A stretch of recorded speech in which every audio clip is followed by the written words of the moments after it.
Right. Hello and welcome to another See You Next Thursday. And today we've got Rob. Say hello, Rob. Howdy. Got Seamus Hello. and Billy. Good evening, guys. And of course myself. So, right. What we're going to start with then? Are we going to I think we've got to sort of start with the Lukaku and Pogba discussion, as they're both moving back to Italy after a failed, really poor spell back in England with teams they started their English career with. So, who's the bigger waste of money?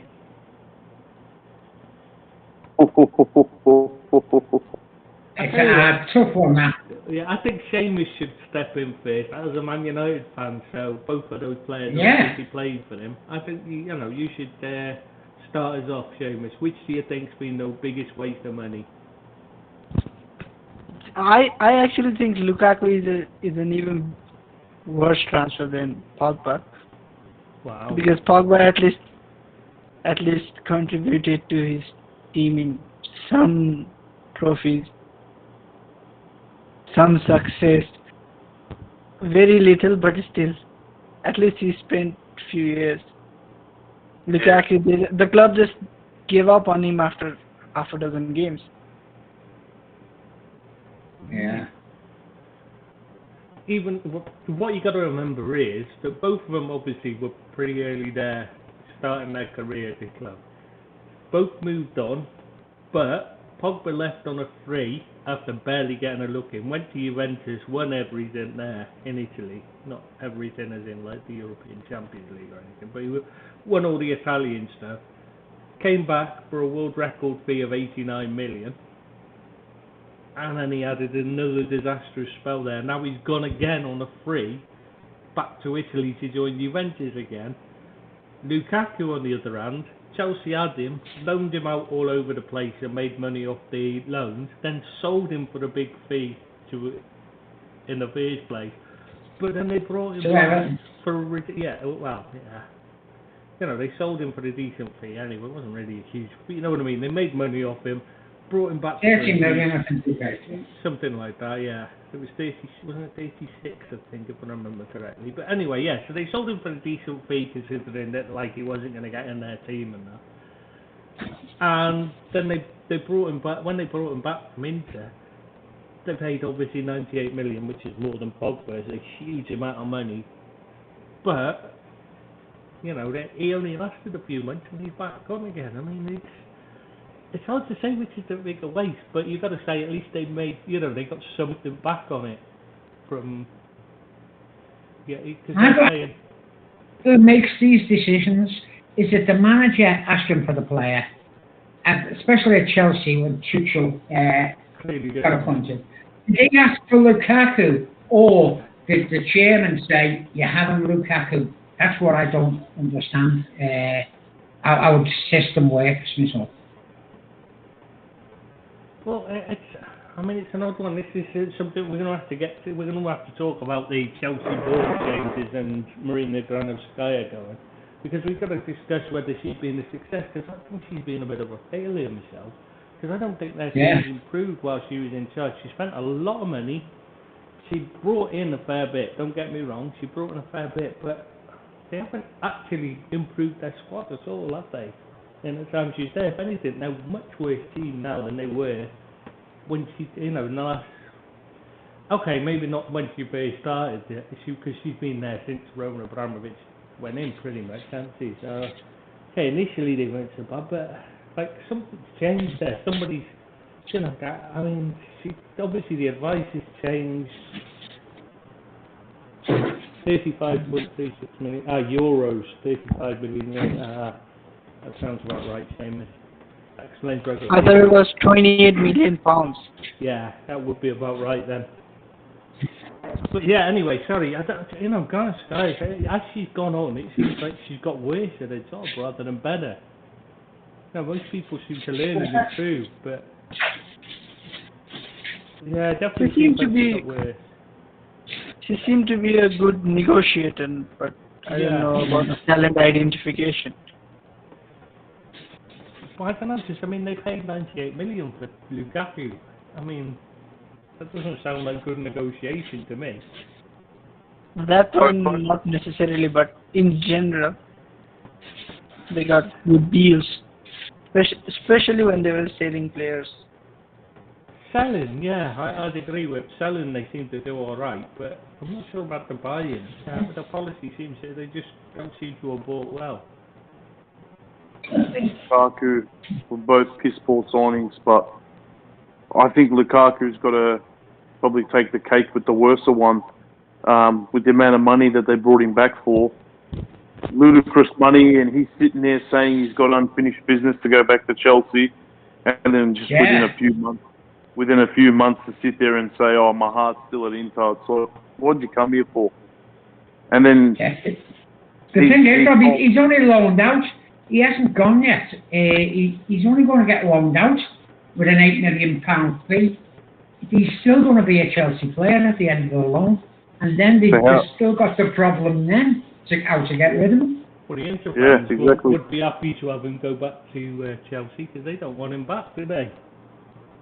No, they don't. No, Kevin Nord put out a statement saying they're not going to be there to support him. You know, when they do the signing, because they do like Real Madrid do, where they get the fans in to watch when a new player signs. But they're saying nobody go and watch it because we don't like him. Basically, can't forgive him for the way he left because he forced his way out, didn't he? Which is bizarre. I can't blame him. Why can't? Because he had it good there. Why leave? Pogba never wanted to join us. That's the long and short of it. So at least you can say he never actually wanted to be there. Like Rob said, Lukaku was like, "Oh, this is the club I supported as a child," blah blah blah, and then 3 weeks later he is saying that Inter is my club. Yeah, that's it. Yeah. That's why it's difficult to decide which is the bigger waste. Yeah, but the abnormal thing about Lukaku's comments about Inter is people usually make that comment when they join the club, not when they leave the club. Him saying he wants to go back to Inter and he has a special bond with fans. I'm with Rob. I think Lukaku's the worst of the two, the worst signing of the two. Even though I'm not a Pogba fan. And at least he has got ability. He never shows it, but he has got ability. I don't think Lukaku's got ability. He's a flat track bully. He's all right. He's all right against lower opposition and poor defenders. Yeah, but when he's up against a Van Dijk or Man City or so, he's can't deal with them. He hasn't got the pace, and he's got a bit of pace, but he hasn't got the awareness to get what people want him to do. Intelligence is what he lacks. Yeah. He lacks himself. His movement's very poor. He's got one way of playing. Ball over the top, in behind for him to run onto and smash it. But he can't do that. He's little use. Yeah. And his finishing isn't actually that good either. No, exactly. He hits the ball hard, but he hits the ball hard, but he doesn't actually find the spaces. He just tries to blast it past the keeper instead of beating the keeper. Technique. I always thought he plays when his face touches. It looks like he's got trampolines in his shoes rather than feet, because it just bounces off him. To be fair, he had a good season with Everton, and a good 2 seasons, and he was very good for Everton because of the style they played. But when you put him in a good side, he's not that good a player, really. Yeah, I think I saw. Sorry. Don't go on, Rob. No, I think I saw earlier. If it was the stat, if I read correctly, if I wasn't half asleep, that he's the most expensive player in terms of how much teams have spent on him. Yeah, 241 million or something, isn't it? Yeah, ridiculous. And I don't know. It's almost like Morata. Yeah, I feel where he gets these big moves. He gets these big moves every couple of years to Juventus and Atletico Madrid and Chelsea and Real Madrid and back and forth. yeah, exactly. And he's no good, but teams are sitting there spending big money on him, and you're like, what are you seeing in him? He's obviously failed. Yeah, you're right, bro. It makes Can't lead a line. He's not that horrible a player. It's just that he can't finish. He's a very poor striker, but a very good footballer actually. Yeah, but he's playing as a striker, so. Yeah, maybe if he played as a number 10 or somewhere, then he would probably be better. Well, that's where he started off. That's where when he first made his name, he was playing behind someone, playing off the striker, and he was really good. And I thought this lad's got some respect. I agree with you. He's a very good player. It's just as a striker, he's shit because he can't score. I actually watched him make his debut live on telly. Did you? I can't remember. Yeah, it was when Mourinho was the manager. All right. Morata came on. There you go. For who? Are you talking about his full debut or his debut for Chelsea or something? Real Madrid. The first time around when he made his professional debut. I thought he had something about him. I think he had something about him. Yeah, as a footballer, there's nothing wrong with him, but why do teams keep persisting in playing him in the wrong position? It's bizarre. When you look at a player, you should be able to look at them and say, this guy's got something, but that's not his position, and you should, a manager should look at it and think, right, if we put him here instead, that's what a good manager should do for me. He has movement as well. Quality you would like to see in the striker. It's just that he cannot finish. He cannot handle the pressure when he's like through one-on-one or something. Yeah, he got no confidence, has he? That's his main issue. He has a lot of good things, but if you can't put the ball in the back of the net, then you're just a glorified Firmino. Let's go around the four of us now. Let's go around the four of us. Lukaku, which is the main talking point. Who's the biggest waste of money, Pogba or Lukaku? I'm going to vote for Lukaku. So, how about you, Chris? Do you know what? I'm really torn on this. Everybody's torn. Just pick one. Pogba, because they never got anything back. Both times they've lost him on a free, and he was shit for him. So. Yeah, but we got a Pogumentary for that. No, Pogumentary out of that. Yeah, Pogumentary. You're right. No, but there is no U. It's just Pogumentary. Oh well, I thought it was written down as a Pogumentary. All right. I'm going Lukaku. How about? I really have the temptation to make it an even split. No, don't do that. Because I'm just that kind of a guy trying to make sure that there is no majority. But I led out with Lukaku. I think he's a bigger failure of a move. I can understand it. Like I said, I'm torn on it. But it's like picking between like let's say Messi and Ronaldo.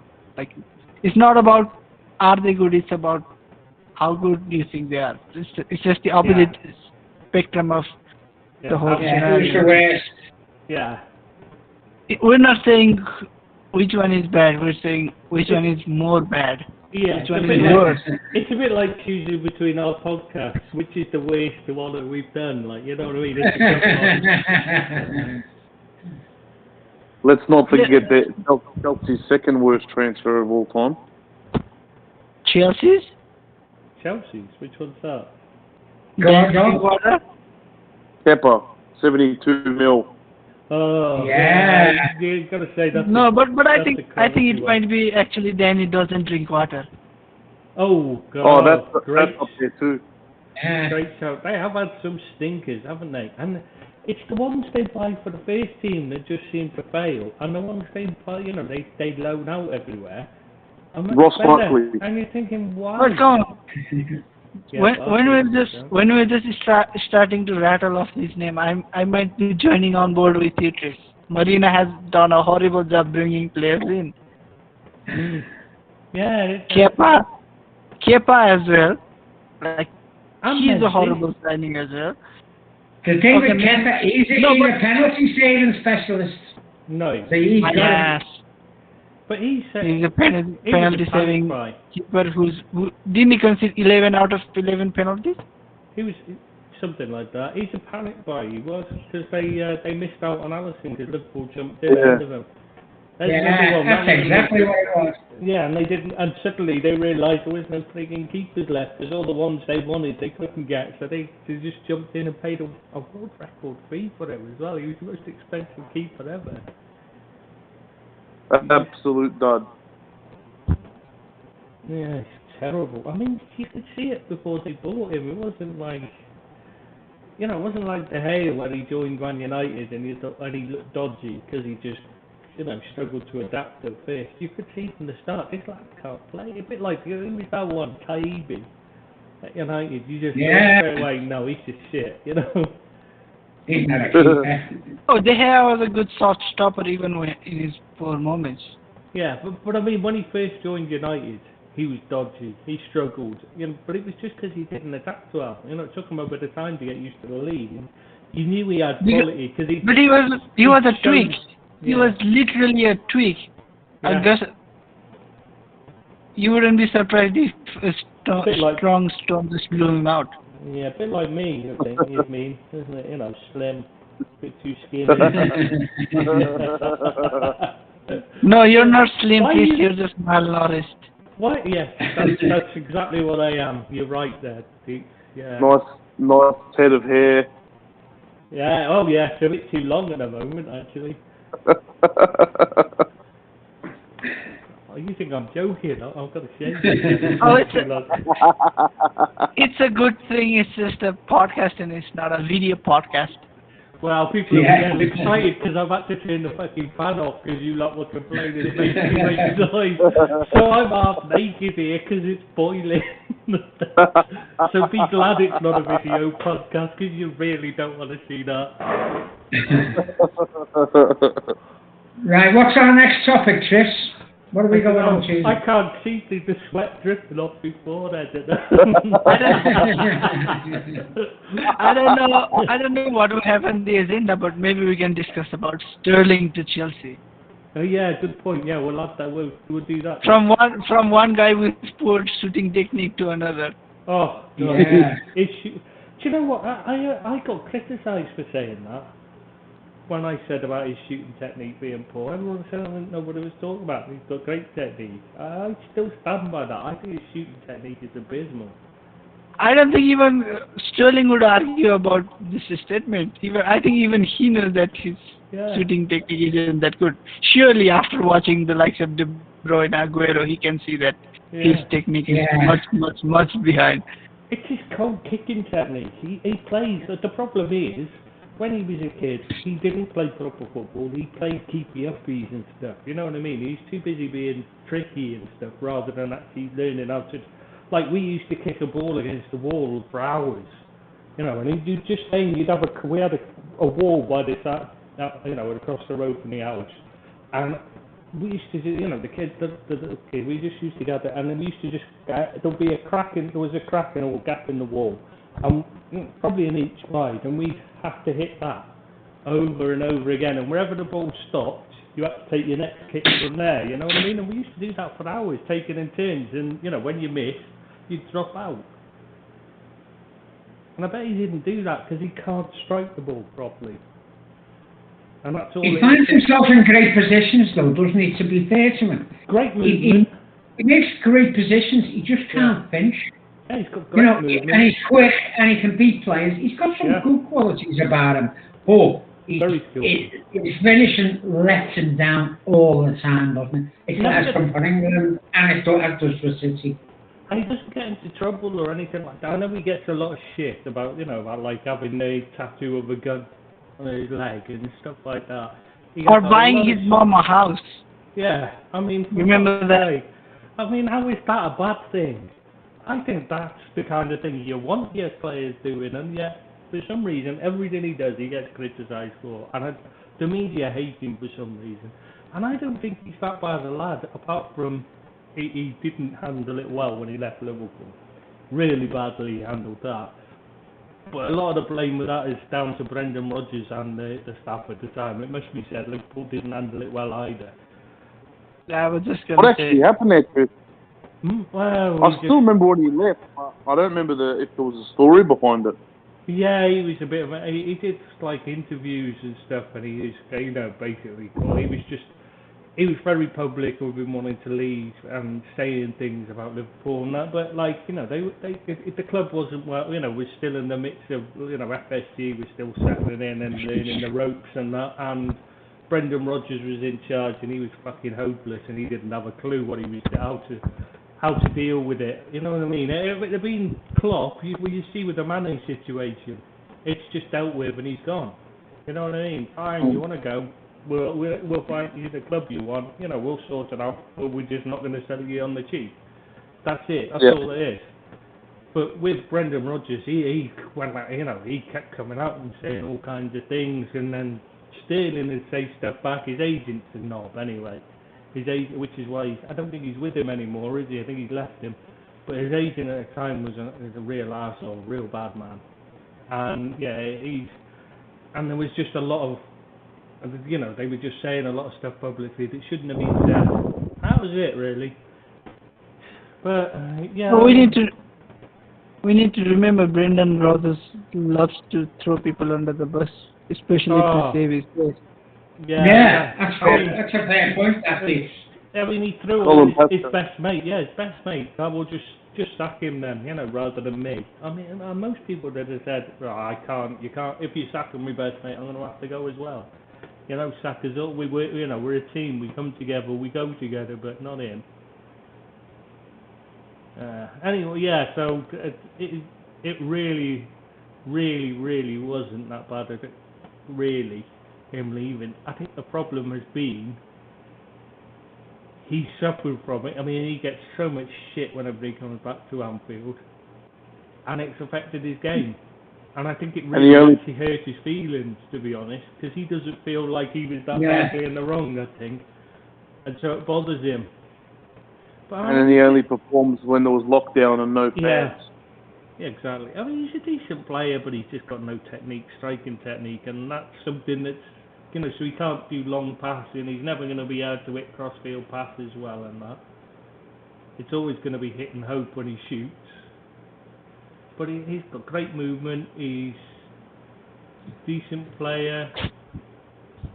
Yeah, I mean, I'm just not sure he'd be a good signing for Chelsea because again, I just don't see. Because they have another guy who's just like him. Werner, yeah, they've already got Werner. Yeah, you can quick, got good control, can dribble, can beat a man, has good movement, but has poor finishing technique. The only thing I can think of is if they're playing him on the opposite flank, but then, you know, they play one on the left, one on the right. But you know, you're then reliant solely on your central striker to score goals, and they haven't got one at the moment. Yeah, Havertz isn't out and out goal scorer. Lovely player, but not a goal scorer. I really like Havertz, but he's not going to score you 20 goals a season, is he? And they need someone. They need someone to score 25 to 30 at least if they're going to play Werner and Sterling. But there aren't many options on the market. That's the issue. No, unless they jump in with Lewandowski. Because it looks like there might be a curveball because PSG have offered Barcelona Neymar back, haven't they, on the cheap? Because they've got to get rid of him. Oh, they can't they're gonna offer. Yeah, they want to get rid of him now. Yeah. Basically. Why in the hell would you want to take him back? No, I mean you've got to say so. I mean it says something about this world anyway, where he could get a new sponsor after like Nike dumped him for raping sexually assaulting one of their staff members. You know, the fact that he's still in the game is bad enough. Yeah. Like, yeah. I don't like him anyway. I wouldn't want him near my club. Nothing but Yeah, trouble. agree. And he's on enormous wages. Enormous wages. Exactly. That's why It Neymar. was reported around 40 odd million euros a year. PSG definitely 40 needs to get rid something of him. million. Yeah, and you know he's going to miss at least half a season going back to Brazil. It's like, goes back for the, the festival. And Carnival, Rio Carnival. Rio Carnival, every year at least. And he misses weeks over that because his sister's birthday and that is all there. And he also likes to miss games during his birthday. Yeah, his birthday as well, you're right. Yeah, just a distinct lack of interest from him. Yeah, I don't understand why anyone would give him. And I can fully Oh, see if why. if the guy had the same drive and hunger as Cristiano Ronaldo, he would be so good. Yeah, because he's got the ability, but he's just a knob, isn't he? I mean, Yeah. you can fully understand why PSG are throwing all their eggs in the Mbappe basket and getting rid of him. Which, speaking of which, there's a lot to talk about with Mbappe, isn't there? Yep. Yeah, but we didn't actually discuss much about Sterling to Chelsea. Yeah, we don't tend to do that well on the old staying on topic, do we? Should we go back to that and then come to Mbappe afterwards? Yeah, just Do we think good it'll be a move or success? bad move? Yeah, that's what I was thinking Yeah. we should do. Rob? To Chelsea? Yeah. Yeah, Sterling to Chelsea. Good or I bad? think For somewhere He around can play as 40 a something striker as million. well, to be fair. He can play anywhere across the front three. I think he definitely needs to move away from Man City, and Chelsea would be a good option for him, probably as well as a few other clubs, to be honest. Like we kept speaking about when Newcastle had their takeover, and they were looking for one of those marquee signings. I remember throwing his name up there for them. Yeah, I think that's his best option, but I don't think he'll go there. Mm. I think he'll be partnered with Richarlison at Chelsea next year, and he'll do okay. That's my opinion.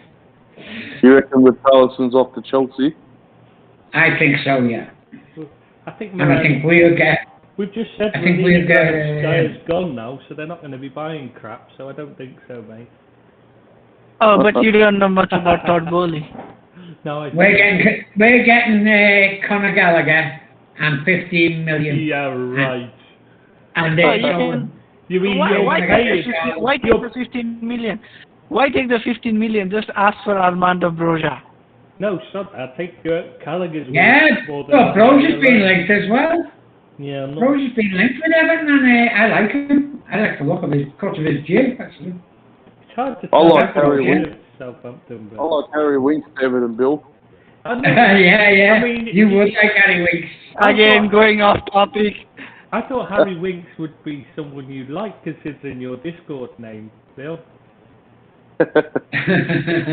You've even got him. You've even got him an EFC in your name. So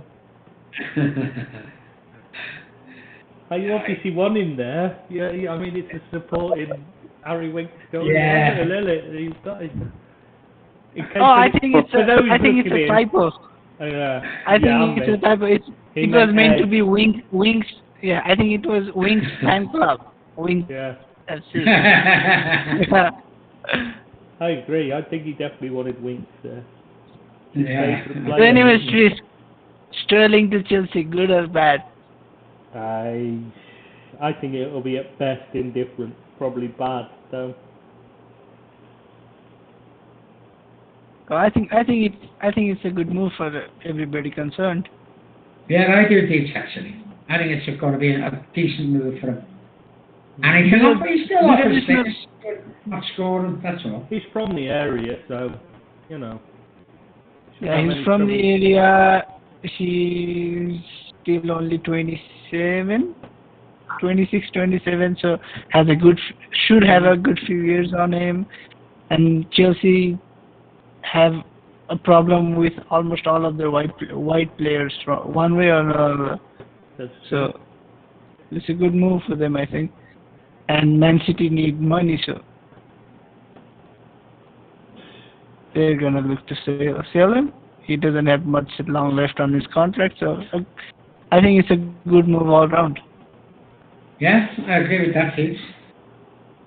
So we're going to talk quickly before we move on to Mbappe. I think we should touch on, while we're on Chelsea, what do we think of this new board of theirs? Do we think it's a strange choice to appoint yourself as director, sporting director and everything, basically, as well, any chairman and sporting director, Bowley, to start with?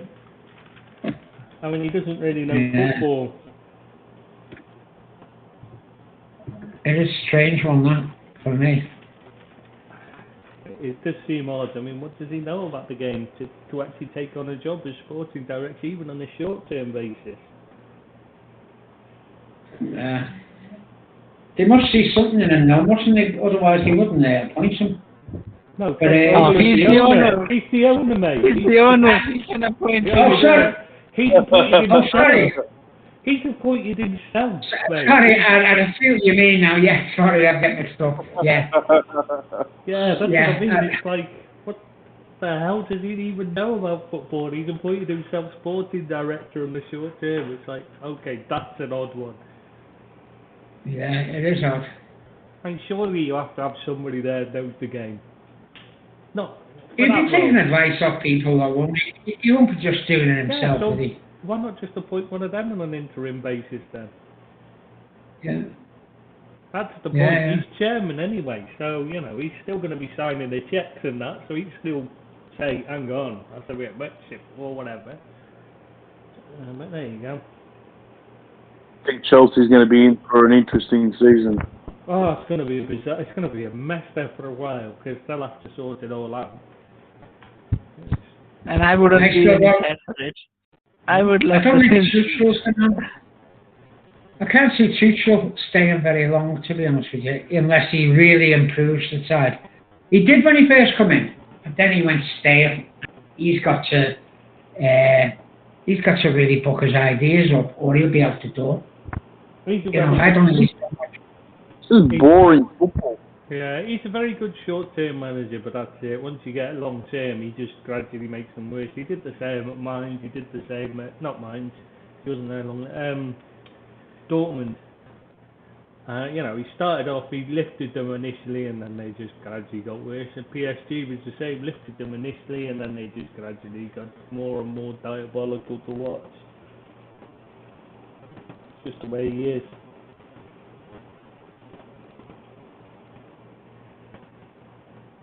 Are you not there?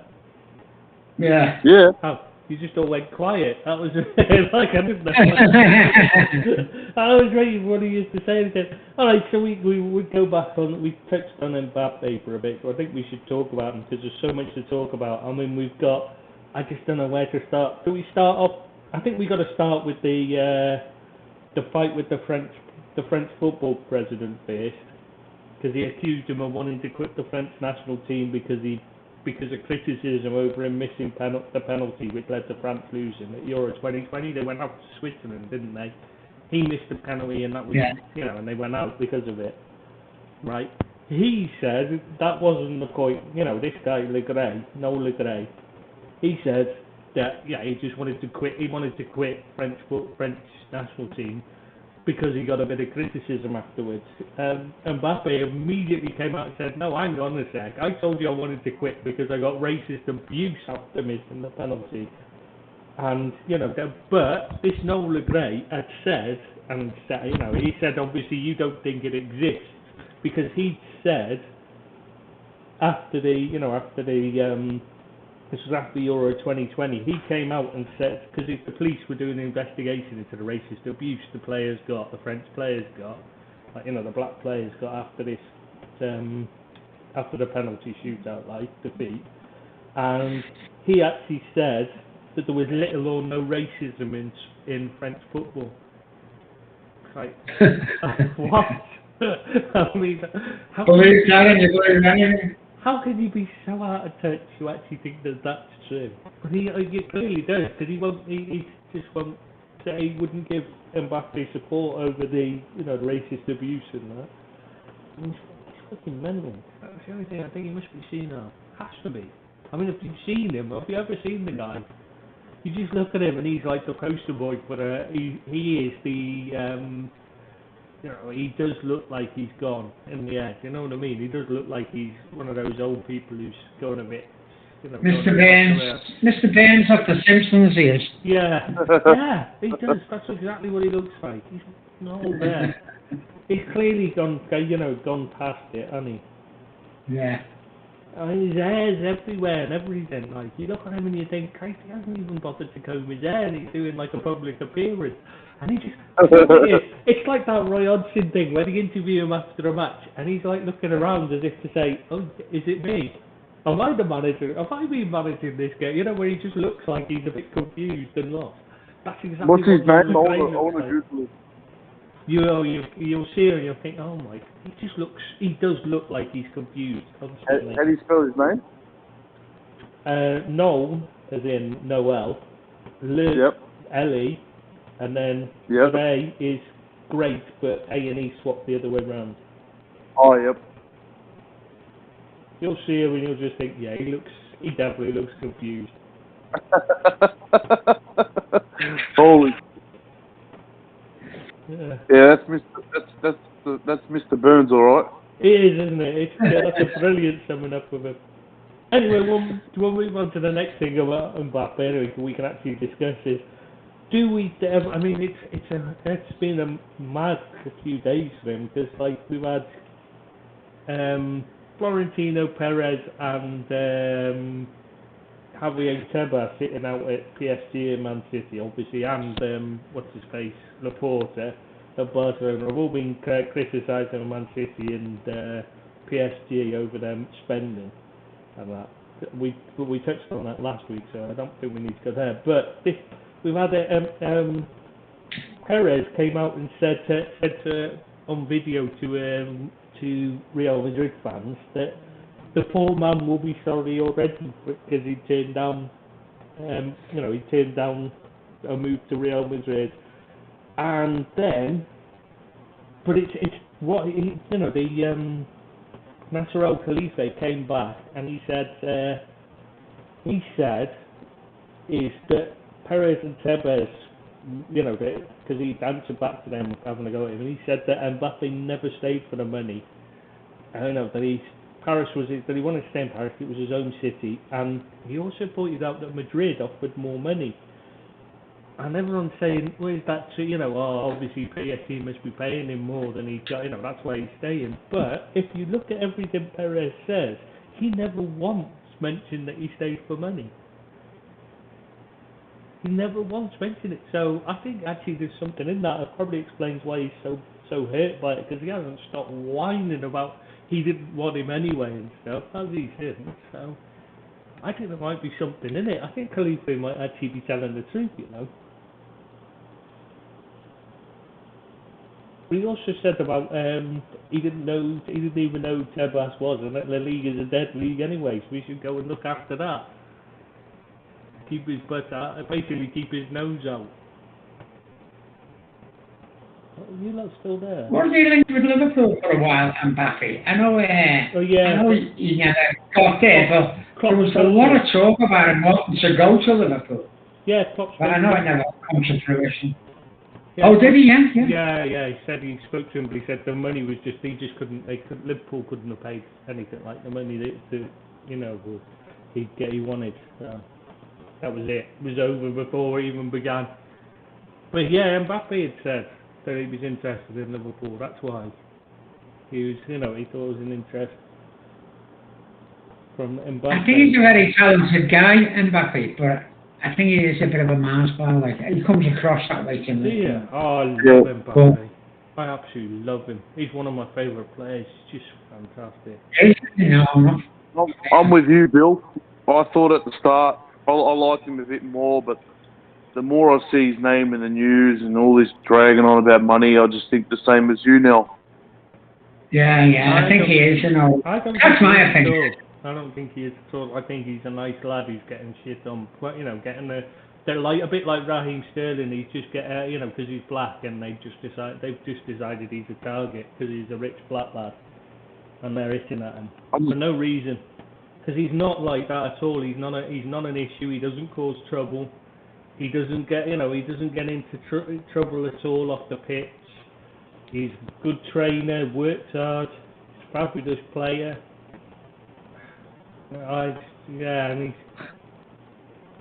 mean, there's a. It might just be me because of the actual money he's on. You know what I mean? I'm not saying I'm jealous of it, obviously, but I think it's not for a player to be that much in the news about money. Everything's about money. Everything you see him is about money. And you might be right about it because he's a black guy, yeah.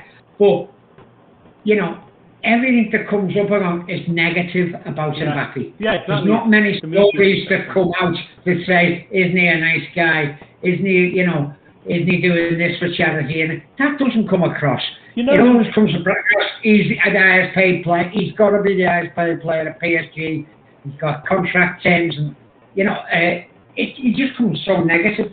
The press around him so negative. Yeah, but I mean, he doesn't. He even pointed out he never takes a penny playing for France, which most other players don't do. You know, don't play for their country for free.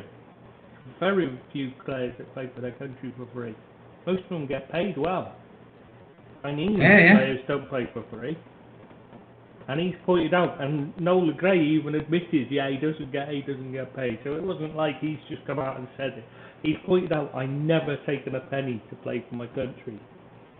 How does it work with national teams and payment? Is it like a appearance fee or? Yeah, they get paid. Well, no, if they're in the squad, they get paid. Well, they're for training and that, like they get paid a certain amount. Okay. Fee. You know, if they go to the World Cup, they get a split of the prize money. You know, that's why. Remember, I don't know if you were on last week when we talked about Canada. The Canadian team went on strike because they want more of the pay because they're only getting 30% of the total World Cup prize money. No, unfortunately, I'm still quite annoyed at myself that I slept through the night that night.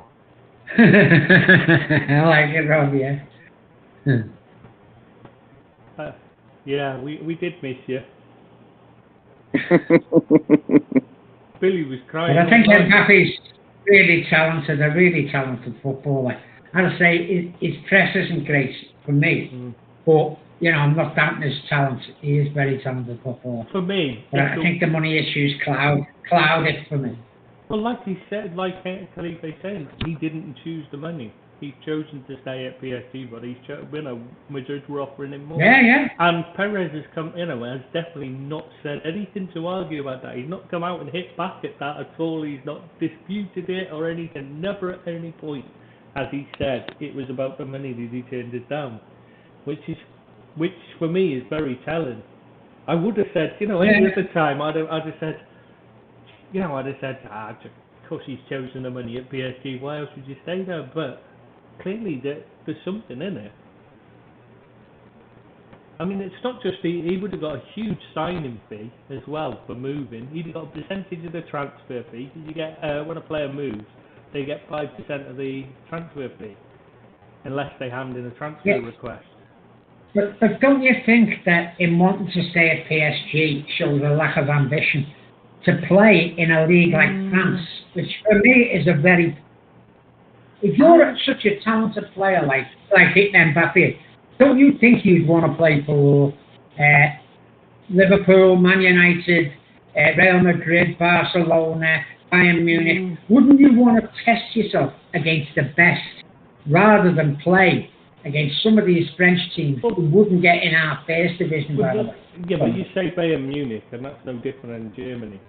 There's only one team there as well, and they're head and shoulders above the rest. Yes, I can see that. But the difference is better standard than France. Yeah, I think it's a better standard in France. I mean, you look at it; they've had three different winners over the last few years. Lille, Monaco, and PSG have all won it in recent years. Whereas in Germany, it's been 10, 12 years in a row that Bayern Munich have won it. Oh, yeah. Germany's the one that's the most one-sided. Definitely, it's one team's league, so I can't see a reason to go there. And the standard's abysmal in the Bundesliga. I mean, the defending's one of the worst I've ever seen. And Is that a good segue into Mane's exit? Well, we could talk about that now while we're on about the Bundesliga. Yeah, good idea, Rob. But I was just going to say before you said, you've got to remember that like his ambition might be to win the Champions League with PSG because it would be worth more to him. A bit like Gerrard staying at Liverpool because this is his hometown club. You know, you got to remember he's a Parisian lad. So to be fair to him, that might be why he stayed. Right. Okay. So anyway, okay. yeah, we'll go on to Mane then. So I think it's going to be a big loss to Liverpool, by the way. I know he's not everybody's favorite team, but he scores goals. He works his socks off every game he plays. And I think he's been a great player for Liverpool. And I think Liverpool are going to miss him. I know you've got Nunez coming in. I know you've got Diaz there. But he gives you something a little bit different for me. He tracks back. He gives every game. And you can never say about him that he doesn't earn his money. And I think he's going to be a bit of a loss to Liverpool. That's my opinion anyway.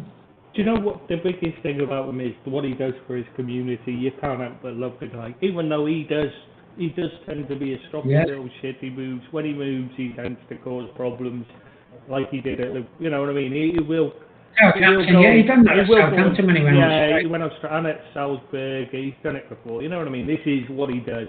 But like, it's hard to be upset with the lad when you consider what he does with his money.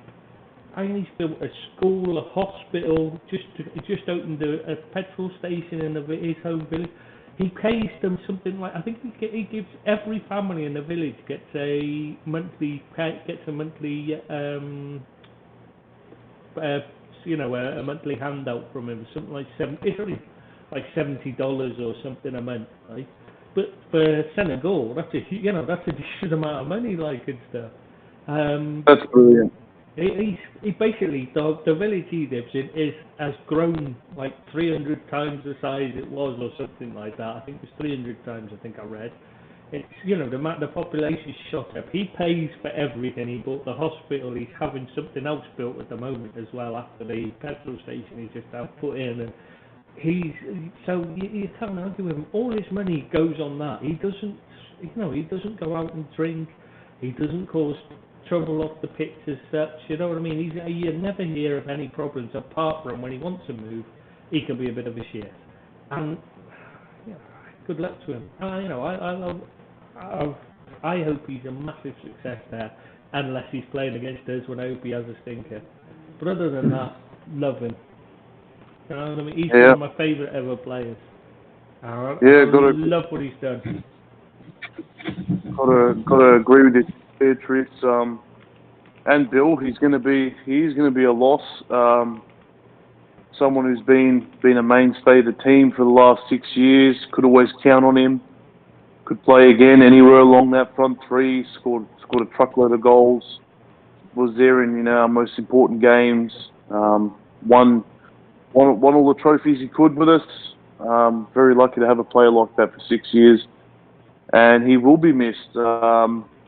With all things do eventually have to come to an end. Every player's always going to come and go, and just it's his time now. Like Chris said, I wish him all the best at Bayern.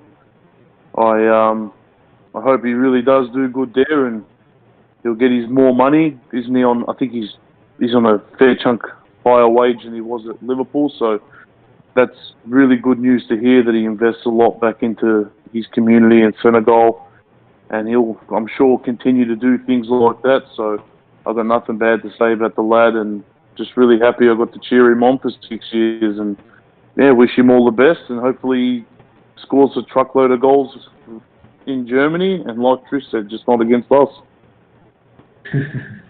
I mean, we'll miss him. As Klopp said, we'll miss you. But, like... Wasn't it a nice thing that, Klopp to do? when he come out and said he's part of this club's history and he'll go down as one of our best players.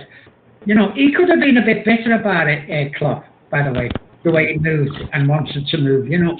And Klopp had nothing but good things to say to him, and you've got to applaud Klopp for that, you know what I mean? There was no bitterness, no, you know, he's let the club down, or he gave him a glowing reference, even though he's left the club. And I like that, you know what I mean? I did like that about Klopp. Klopp probably was used to losing most of his big names while he was at Dortmund, wasn't he? Yeah. Yeah, but there it was the club selling them out from under him this time. You know, he's not had that problem here, which has been brilliant for him. I'm just hoping that, not hoping, I should say, but, you know, I know he did have a strong second half of the season where he was playing more centrally and was scoring some goals. But I did see a few signs of regression in him in the last, say, 18 months or so. Not by all stretch saying he was a bad player or anything, but that season, I think it was the season we won the league, or even the season before, around 2019, he was arguably probably the best player in the world, and it's hard to keep that level up, you know, when you're. Do you know what, Rob? I think COVID had a lot to do with that, you know, and what they call long COVID. Once he got COVID, he went downhill for a while, right? Now, I'm not making excuses for the guy, but when he was on top of his game and he was playing brilliantly, everyone was lauding him up, which rightfully so. He was fantastic. And then COVID hit, and for about, I'd say, 9 months, 10 months, he did regress, and he wasn't playing as great as what he had done. But you know, when you've had COVID and you're an elite athlete like that, it does affect you. And all the signs are saying that, you know, he did have long COVID.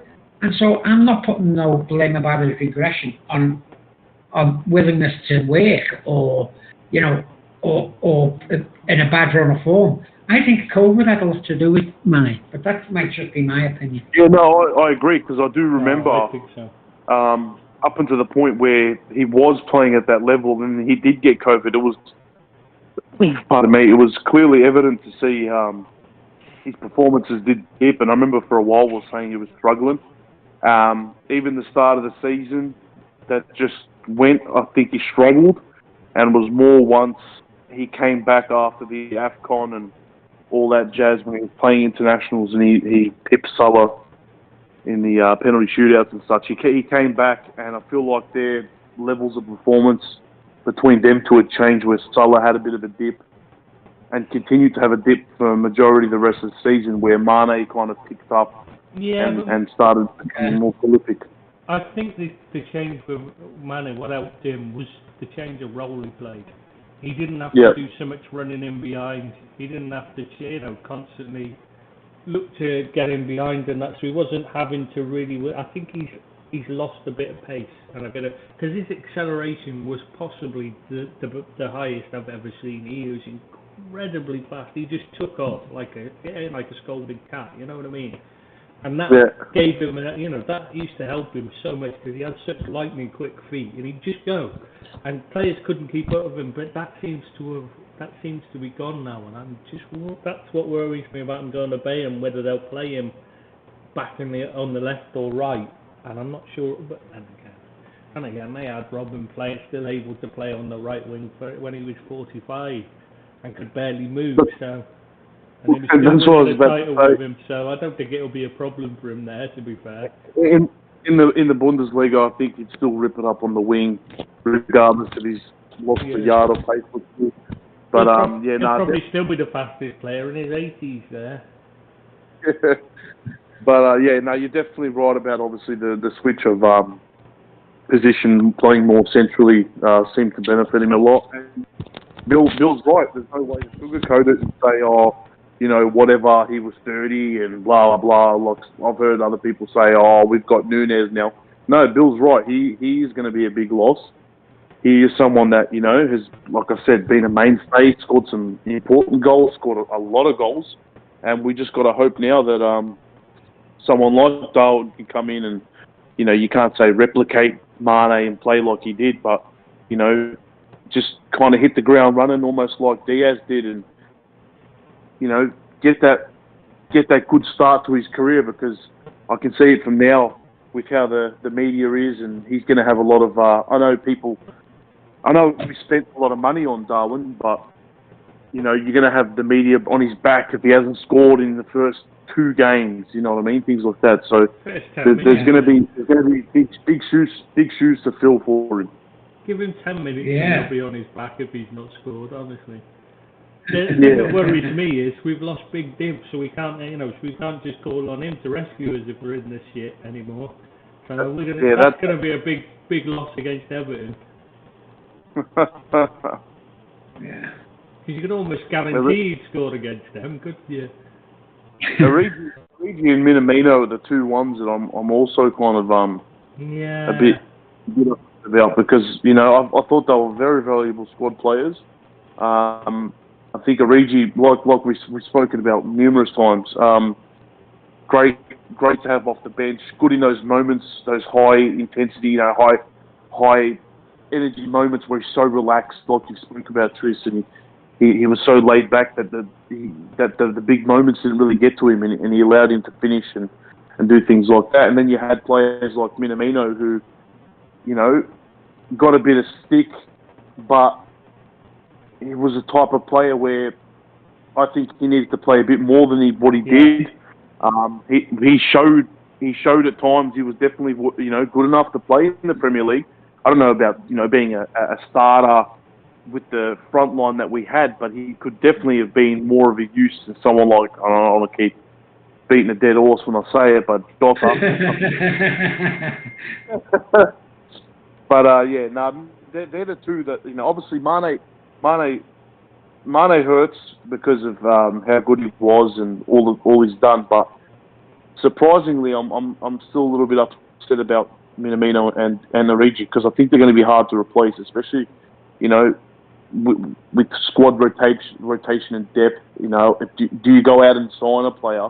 Well, I think Jota's very much a replacement. He's very much, if he plays the coming off the bench role that Origi plays and the odd game here and there, I think Jota's fine for that. My problem with him is if he's starting, he's a hindrance because he can't build the play through him. Yeah. But coming off the bench, he's a fantastic player because he seems to always provide a goal, even though his finishing isn't that good. This is the thing I don't understand. He's not that good a finisher. You watch him, if he gets a one-on-one with a keeper, you don't feel like he's going to put it away most of the time. And he doesn't. He'll score maybe 1 in 3, which a top scorer, a top goal scorer shouldn't be missing more than shouldn't be missing that many. He had some absolutely howlers this year. But he still scored a lot of goals. I mean, that's the thing. It's hard to put a finger on what he is really. I think he's a super sub for me. He's one of those. He's too good to sit, but he's too good to sit on the bench, but not good enough to start. Yeah. Because he doesn't fit the team well to play from the start. Really, but it seems a bit of a waste to have a player who scored that many goals on the bench. Is what I'm trying to say. It's a shame for him. But he's never going to force it. He's not a starter for Liverpool. Nowhere near. Yeah. But I definitely miss Minamino. I liked him. I think he had more to offer than he got the chance to show. I think he was a bit hard done by, really. And I like the fact that when he wasn't playing, he didn't moan into the papers or anything. What he did was he just stayed after training and worked harder on his game. Again, another one that I hope does well. Looks like he's got a good opportunity now to play some regular football at Monaco, and it's probably a very good move for him. Obviously, Liverpool pocketed a little bit of money off his deal from what they signed him for. I remember we got him for quite cheap. So, Liverpool's pocketed a little bit of money. He gets a move to a different country where he'll have new experiences and new teammates and learn a new language, for example. And hopefully, He lived in Austria. He probably speaks German. Does he live in Austria? He played for Salzburg. We bought him from Did he- Salzburg. Yeah, but So isn't he we moving to always France? Hmm? Isn't he moving to France? Oh, sorry, I was thinking of that's because we were talking about Mane. I was getting confused then. Sorry, Oh. that's my fault. Yeah, sorry. I was getting mixed up then. I was thinking of Mane. Oh, Jesus, yeah, sorry. That's where I got wrong. I was talking about Mane then, sorry. Ignore me. That's all right. I don't know where No. Just in summary, I wish him the best as well because, like you said, I think there's a player in there, and I think he'll do well for them. I think he deserves more chances than he got. I like him. I think he's Yeah. brilliant for them. I think he's an excellent signing and a good sale for Liverpool in terms of we made money on him. Yeah. Would they sign him for 7 or 8 mil and sold him for 7.5. 15? So Yeah, nearly 15. Or 15 if all the add-ons come in. that's not bad. Yeah, you can't complain at that. Double your money if if it all comes in. It's good value. We got less. Just like the Mane money, you know. My friends have spoken to myself about it, and they're all, we let him go for too cheap. I'm like, well, what do you expect? It's someone who's, going to be entering the twilight years of his career on 12 months left of his contract, and Yeah. by what I've seen of the wages on at Liverpool compared to what he'll be on, you almost can't blame him to take that move. His big payday, probably last big payday he'll have, and he's guaranteed a 3-year contract. So I'd say good on him. The one I want to talk. Can we talk about Arsenal for a bit now? Yeah, definitely. Yeah, go on. Yeah. Well, just thinking, they've signed. Obviously, they've signed this new Vieira. I'm not sure why. Yeah. I mean, we'll have to discuss that more. The other one, they signed, given Eddie Nketiah a 5-year deal. Can somebody explain that to me? Deeps, come on, you're the man with this kind of thing. Tell me what you see in Nketiah that makes him worthy of a 5-year deal. Nothing. Exactly. That's exactly what I was expecting you to say because I can't see anything. Billy, can you see anything in it? Do you know what? I'll just step here with all of you. I think the lad's got talent, I think he's going to become a very good player. Oh, Really? I can see things in him that he's going to be a decent player. I think he's going Eddie to be Nketiah? Eddie Are we talking Nketiah, about Eddie Nketiah or Vieira? yeah. Are you sure you Don't mean you rate Eddie him, Deeps? Nketiah? Nketiah that we're talking about, aren't we? Yeah. Are you sure you're talking about Nketiah though? You just said he's going to be a Yes. very good player. Not very I think average he's going to be player. a good player. What kind of good do you mean? Do you mean like lower league good? As in like, Oh, Do you no, mean- I do you think- mean I think Everton he's in gonna be a top Championship here? striker. really? What are you saying? Yeah. Do you mean Everton in Championship kind of good, or do you mean Arsenal trying to fight for?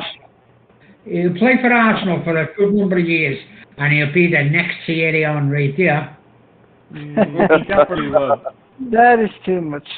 Not even close. Yeah, you can say he'll be next year only because he's gonna wear the number 14, sir. But I think he's gonna be the next year Walcott. The only reason he's there is because Arteta's clueless, and he's got rid of all the strikers, so they've got no choice but to give him a contract. Let's be honest. Arteta's driven everybody else out the club that could play there, so they're kind of stuck with him now. But since we're talking about Arsenal, I am confused how they are getting so much money. It's not like they've got 1 or 2 new mega money sponsorship deals either. Well, their wage bill must They be were the fair, highest. Yeah, but they were the highest like spending last season as well. It's not the first time they've been spending a lot of money. They spent quite a few amount of money last summer as well. Arsenal have always been big spenders, though. I mean, they were known as the Bank of England club back in the 20s, and Chapman was Yeah, in but charge. where are they getting the money from right now? Well, I probably thought the same Toronto place was they at did right then. hand. Yeah, probably the same place they were then, by raising debt on the club that put them in trouble. And that's why they dropped out of the reckoning as the top club for a while. And I can see Well, that. according to Edu, there's going to be a lot more spending as well. What he's coming out and saying, he said that we haven't finished yet, we're going to get more. Yeah, So but must they have need money to go to for spend. players. But they need to go for players that they actually need, or at least positions they actually desperately need. Yeah, I can see that. I'll buy that, yeah. But then what they do Yeah, is they'll buy I don't think anyone, I don't think any one of us is gonna sit here and say Vieira is a poor player. We all have. I'm sure none of us have actually seen him play too much. But we've all heard good things about him. Yeah. We've all read good things about him. We've all heard good things about him. Yeah. But I think no one can even make a case for him being a necessity.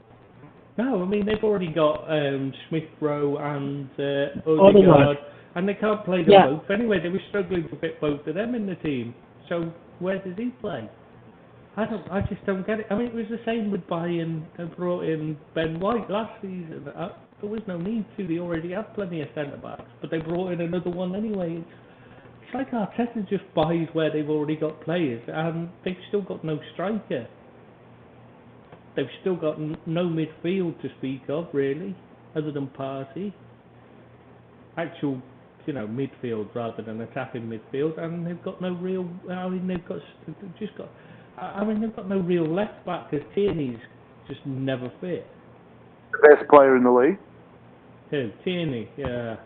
Well, they're claiming he's going to Man City next. It's like, what the hell would Man City want Tierney? I mean, surely they want a player who can actually play.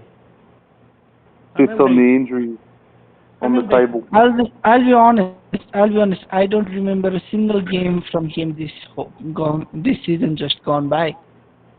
I remember watching him play that is how much times. he has played.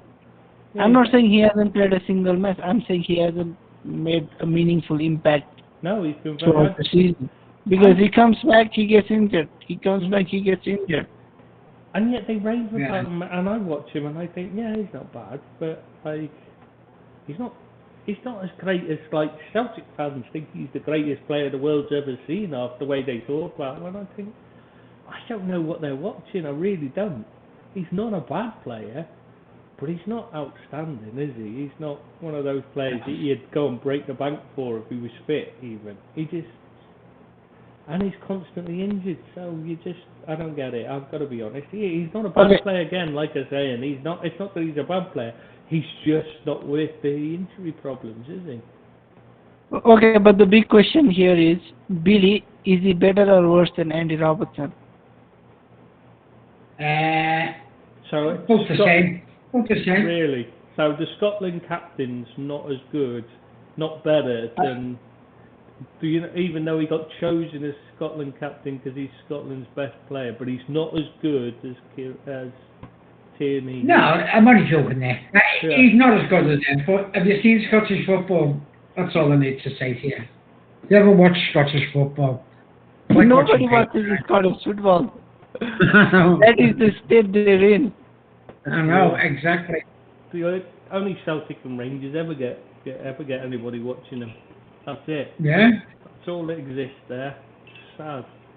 And they only watch them because they're the only two half-decent sides. But they're the only two half-decent sides because they're the only two that anybody actually bothers with. They've ended up with a league that's just basically about Celtic and Rangers because they set up, they allowed them to take control of it. It's bizarre. I don't understand. And like the Premier League, the English Premier League was set up to copy the model that they used. Quite worrying. Long term, that's why it's all about money, you see. And that's what it was all about with them. They took power over everything because they had all the money. Back to Arsenal. And that's back to Arsenal and the business. So where they get the money from? I'm saying they're probably just slapping on debt on the club. And I'm saying they might have a huge sale on the horizon. Saliba will go. No, I was thinking more about BS. Who? BS, Bukayo Saka. Oh. Bukayo Saka. If he goes to Liverpool, I'd be happy. I like him. You could play. But surely they need a significant sale somewhere down the line. But if they sell him, who plays at left back when Tierney's injured? Who plays on the left wing? Who plays at right wing? Who plays, you know what I mean? Whenever they need someone, he goes there. Surely they can't let him go. Because they've got so many gaps in their squad, they need him. Yeah, but who else are they going to sell for a decent chunk? Saliba maybe, and that's about it. Well, Saliba, etc. Still, they're still a bit of Yeah, but even with Saliba, you're not going to get near 40-50 million pound fees. Yeah, because they don't seem to know what to do with him. Simple, build a defence around him. I mean, say Arteta, it's not difficult. He's the best defender. Put him in the team and then decide the others around him. That's what you do when you've got a player that good. I mean, this is the only guy that's made Mbappe struggle in the French league. There's a very, very famous, I don't know whether you guys have seen him, but there's a famous picture of him making a brilliant tackle against Mbappe. And nobody catches up to Mbappe. Once he's gone, he's gone. Well, yeah, he's the only one I've seen that's actually made Mbappe, that's absolutely knocked Mbappe out of a game. Only player I've ever seen do that. And I mean literally the only player. I've never seen him play, I've not seen him play a lot against Van Dijk, admittedly, so maybe he'd be able to do it, but in French football, there's nobody else can do it. And he's a brilliant player. It's just Saka's another one. You build a team around these players. Yeah. But instead, he just keeps but if you have such good players, there comes a time when not having Champions League football makes you need to sell them. That's a point, Deeps, yeah, absolutely. Because how many years is even a local lad like Saka gonna wait, hoping that they get to play Champions League? Because let's face it, footballing career is still very, very short. Yeah. Do you think he'll go, Deeps? Do you think he will go, Saka? I think if Arsenal don't make the Champions League this coming season, then I don't see the point in him staying. Because you have to be logical as well. You can't always be a fan. Because you're a professional after all. You're a professional. Yeah, I'll buy into that. Big shout though. But I can see your point. I think they do need. They're obviously going to have to sell somewhere at some point to raise, get some of this money back, because they've been spending money from future, already. So I don't see how they can keep doing it. No. But Sacco, I mean, that is mortgaging your future, getting rid of him. Which, speaking of which, I think can we touch on the Barcelona, what they're doing? With because they're going into the Olympic Stadium in Barcelona in the not next season, but the season after, because they're renovating Nou Camp and expanding it to 110k capacity, even though they only average 75k and it's already 99k. Sorry, they averaged 75k pre-COVID, because obviously since COVID they've not been able to fill it properly. And I know they've sold off the stadium then to Spotify for a large chunk of money, and they're about to sell off part of their merchandising, licensing and TV revenues to a company to raise ready cash now. But the big thing that bothers me with this is a club that's already close to $1 billion in debt, is they're taking out another 1.5 billion euro mortgage to pay for the renovations and transfers and that. Surely that's got to be in breach of FFP to take that kind of debt on. I mean, that's got to be over the allowable limit, surely. It doesn't apply to some clubs, I'm afraid. FFP. Yeah, but I mean, we've had Tebas and Laporte telling us that the only ones that are cheating it are Man City and PSG, the state-owned clubs. But surely that's got to be. I mean, that's a really worrying development. 1.5 billion euros. And it won't be 1.5 billion they'll pay back either, because they'll have to pay interest and charges on it. Yeah. Does it matter that it's for a stadium and it's to benefit the club, you know, and the people of the area? Is that still part of FFP, or do they get an allowance for that trust? It doesn't really benefit the people in the area, but yeah, I get what you. Yeah, it does. It is the stadium, so maybe you've got a point. I don't think the infrastructure doesn't come into it, does it? You're right. Spending on infrastructure is taken out of FFP. I thought it was. Yeah, that's why I mentioned it. Yeah. Good point. Good point. No, I don't think it should be when it's something like that. I mean, that's a really worrying thing, because they're already in huge amounts of debt. How do you? If you're selling off your merchandising and that already, so you're going to be, their revenues are going to be down in following years. Because obviously they're selling off TV revenue and merchandising and licensing. Do you think it could be that they're trying to keep up with the Bramley Moore project?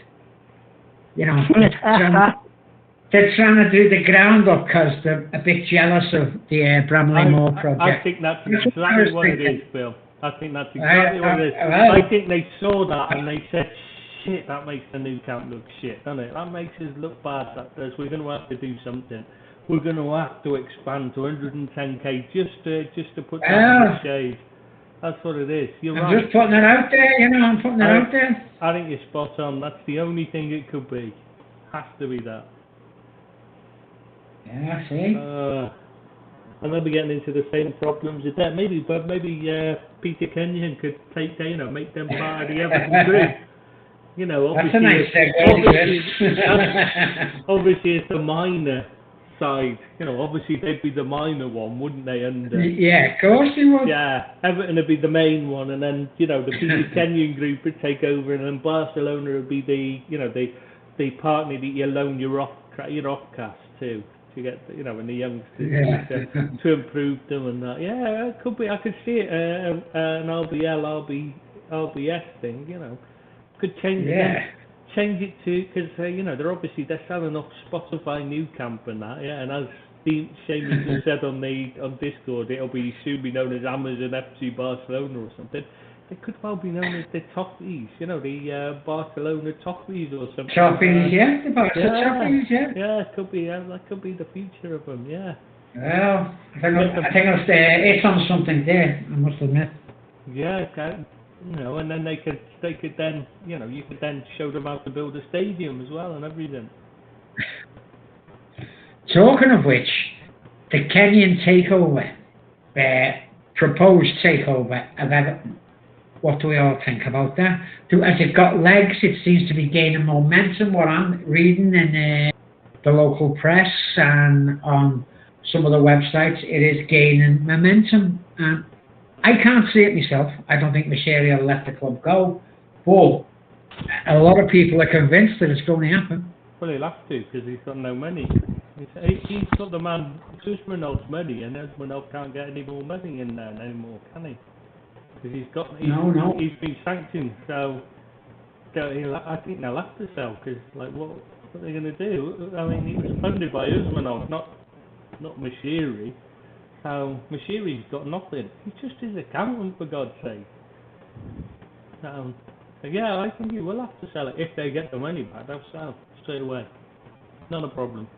It is gaining momentum in the city. It is gaining momentum. The worrying thing for me is that can this group actually afford it? Well, backers, I don't think Kenyon can, but I think the consortium is getting together probably can. 3 men from the States, apparently. But yeah, but none of them are that rich. They've got they'll have to have some kind of investment bank behind them providing the funds, mate. Yeah. And that's the worrying thing, is because you end up in the situation like the Burnley ones and all that, or the Man United one, where they want their money, basically the money's having to go out of the club constantly to repay them. Yeah, I can see that. But, I was reading about Kenyon. I don't know much about the guy, I'll be honest with you. I know he was at Man United and he was at Chelsea. But there's conflicting reports about how good Kenyon is. Mourinho seems to think he was excellent and done a great job at Chelsea when he was at Chelsea first time round. And he's got a lot of good things to say about him. Whereas Alex Ferguson was not so happy with Kenyon's term at Man United. So, does anyone else think that it could be a bad move for Everton to do that? Well, we already know Deeps is well versed in Peter Kenyon's time at Man United, as we discovered last week. Yeah. I don't think he even knew who he was. No, I only knew about him having previously worked for Chelsea. Yeah. No So my opinion means jack shit. So how about you? Rob, do you remember him or know anything about him? Who's that, sorry? Peter Kenyon? Peter Kenyon. Sorry, you all said it at once. Peter Kenyon. Do you know much about him? About Peter Kenyon? The fellow who's possibly taken Everton over. No, I've never heard of him, to be honest. All right, okay. Wow. Maybe that name doesn't stretch too far and wide down to Australia. Obviously. No, he had two really big jobs in United and Chelsea, like two really successful, I'd say, jobs. And he's got a good reputation in football, as far as I can figure out. But it's another takeover, and there seems to be, after Newcastle now, and, you know, all clubs are moving in different directions. I don't know whether it's a good idea, but I don't think Moshiri's the man for Everton anyway. Yeah. But I'm not sure what's going to happen there. He's got a lot tied up, and as Chris was saying, a lot of it is Usmanov money rather than Moshiri's own money. But there's a lot invested in the stadium. He's invested 500 million in players, just, you know, over the last 2 years, 3 years. And he's got to have some return on his investment. Otherwise, he wouldn't be doing it. He's not putting it in for the good of his health. He's obviously trying to make a profit, trying to make Everton a better club, but it hasn't worked out for him. So, you know, and as I say, it's gaining momentum in the city that we are going to get taken over. But I don't know how keen Moshiri is going to be to let it go. Well, hopefully for your sake, Bill, he moves on and get someone else in there who can do a bit of a better job and be a bit happier days for you guys. Yeah, I'm totally against it. I just need to know the credentials, really. Not that I'm going to ever say it, you know what I mean? But I'd like to know the credentials that the other owners have got. Phone. Fucking hell. Talk about professional. Anybody else turns their phone on silent? Oh, not us. Do you? Don't usually get phones. Who was it anyway? Was that you, Bill? Gotta be the old ringtone. Yeah, it was me, It yeah. could only be you with that ringtone, couldn't it? Sure. It's a delivery guy, can't find your house. Yeah. Oh, that's the problem I have here. They can never find where I live. If I get anything delivered. By the way, has anyone seen the progress that's they've made at Bramley-Moore? Well, It's absolutely. If you look at it you go on YouTube and type in Bramley-Moore I've seen project. some great pictures from it, mate. Great pictures. They send a drone every week. A lad called Mr. Drone, his name is, Everton supporter. And he puts a drone up every week and gives you the update on, you know, the way things are getting built and what's getting built and where it's getting built. And it's very interesting. If you're doing nothing for a while, then you've got a bit of time on your hand. Just have a look through the videos, the way it's come on, and it's really, really interesting. It'll be after the transfer window before I'll get a chance to do anything like that again. Yeah, but it's really good. Oh, Not again. oh, hey. Look, Just give me a minute, boys. Just give me a sec. Sorry. No worries, mate. We'll carry on without you. Hello? Oh, there we go. He could have muted the mic. We're going to hear half his conversation. Oh, bless. Right, what are we going to go on to now? I've completely forgotten because I haven't got organised this week because I've been so busy. So I've lost half of what we were going to talk about. I've completely got mixed up. What we dealt with. So, do you know why we got you on, Rob? We're going to talk about do you want to say anything about the Egypt manager getting sacked after 3 games? Because I'm going to. Yeah. Have you heard about what happened? Yeah, didn't he win the first game? And He won the first game, but he played Salah for the full 90 minutes, even though he was injured. But they refused to have him scanned before the game because they just wanted him to play. This is the manager, wanted him to play. So refused to have him scanned. He's injured. They won 1-0, but they kept him on for the full 90 minutes. They had him scanned afterwards. The injury's too bad for him to play again. So he hasn't played since. He's been out injured. They lost the next 2 games, and and he got sacked because of it. To me, is that not bad management by him? And did he not deserve the sack for forcing your star player, your best player? Surely the first thing you do when he's got an injury is you go and have it looked at immediately, without even thinking about anything else. yeah, just completely ignores the welfare of his best player and decides he's going to play him anyway. So, you know what? He lost his job and someone else will take it and the world will move on. Yeah, but you do wonder how much pressure was he under to play him? Is that what the Yeah. problem was? Was he What were the games for? It's the AFCON qualifiers, isn't it?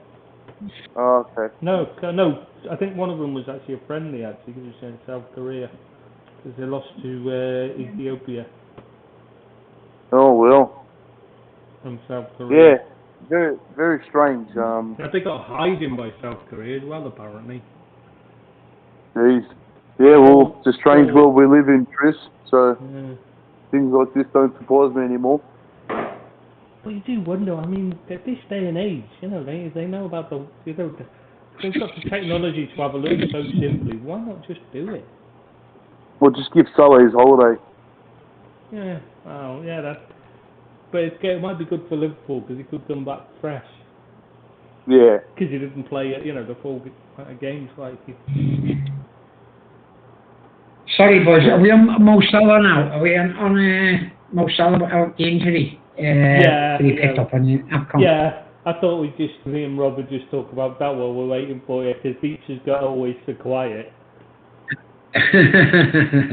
Yeah, he does go quiet, Deeps. I know. Yeah. I don't want to ask what he's doing. He's figuring out his next. You know what? Young boys at that age, you don't like to ask, do you?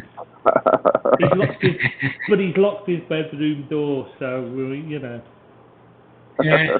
And he's got a boxing glove on one hand. Yeah, we all know what he's doing. I sense a young boy that went off kind of a joke. Exactly. Oh, you know what I just realised what we missed out on while we were talking about Al Khalifa responding, talking about big things. Did you see he got let off with his, after Madrid knocked PSG out of the Champions League? He was seen storming into Madrid's dressing room by mistake, realising he'd walked in the wrong dressing room, turning back, and on his way he's like kicking and smacking smashing cups and breaking things, throwing things around and stuff like that. Goes into the PSG dressing room, abuses the player, screams abuse at the Paris PSG players, storms back out of there and into the referee's changing room. Again, like he's breaking things on his way, leaving like a trail of destruction behind him. And then he's gone in there and he's whinging at the referee for a while.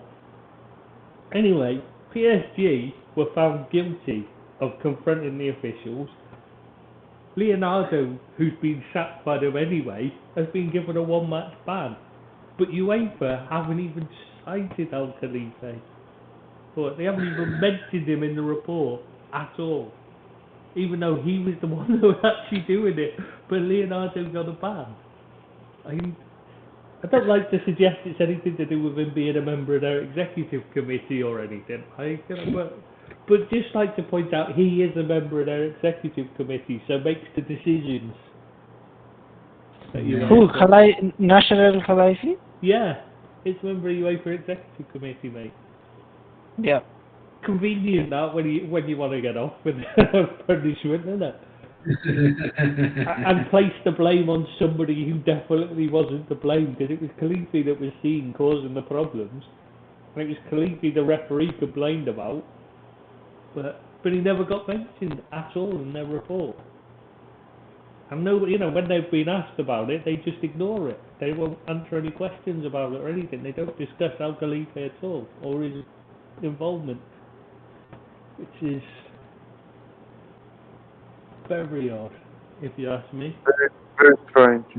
We said last week about the corruption there, didn't we, Bill? We were talking about that last week. Yeah. I think that's just another example of it. Yeah. I think we've got to talk about.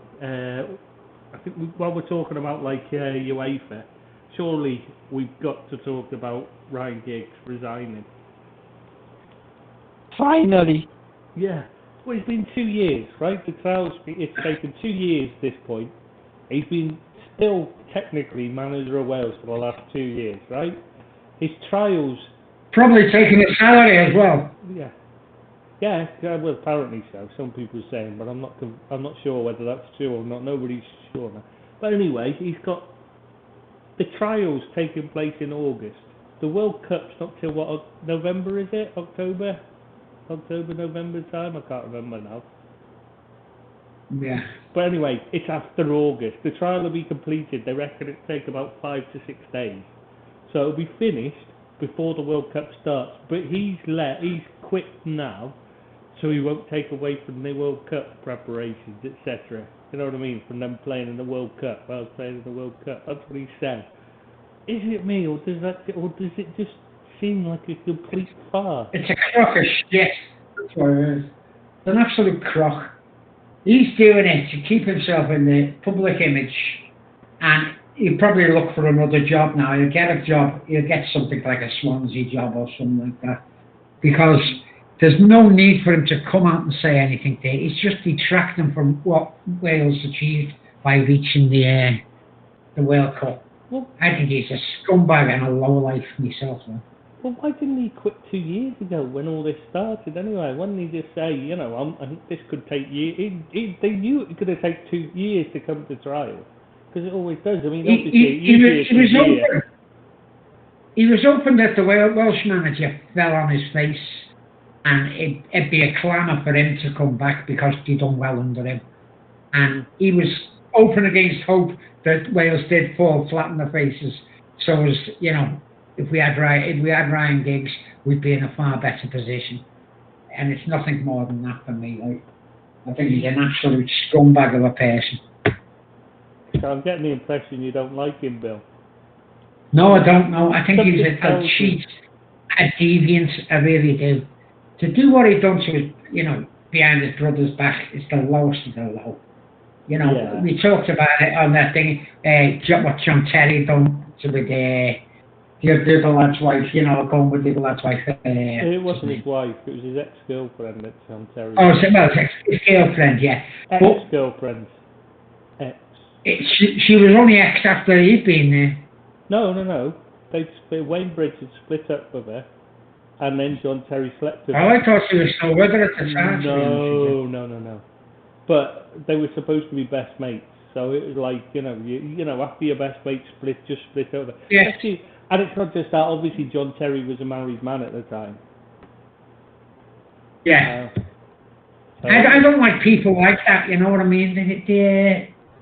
They not only put footballers in a bad light, but as a human being, you shouldn't do things like that. You know what I mean? I think they're just nasty people, just horrible people. And I think Ryan Giggs is probably the worst out of them. They're just self-centered, mate. They don't care. Like I said to you, No, I mean, I they know don't. someone that Steve Cotterill has been doing exactly the same as Ryan Giggs for years. Well known. He was doing the same when he was at Cheltenham anyway. Don't know if he still is. You know, I mean, that's a long time ago. When he was at Cheltenham, he'd regularly, what he'd do is after training, he'd go over to his brother's house, and the bedroom curtains would close, and then he'd vanish about 20 minutes before his brother came home from work every day.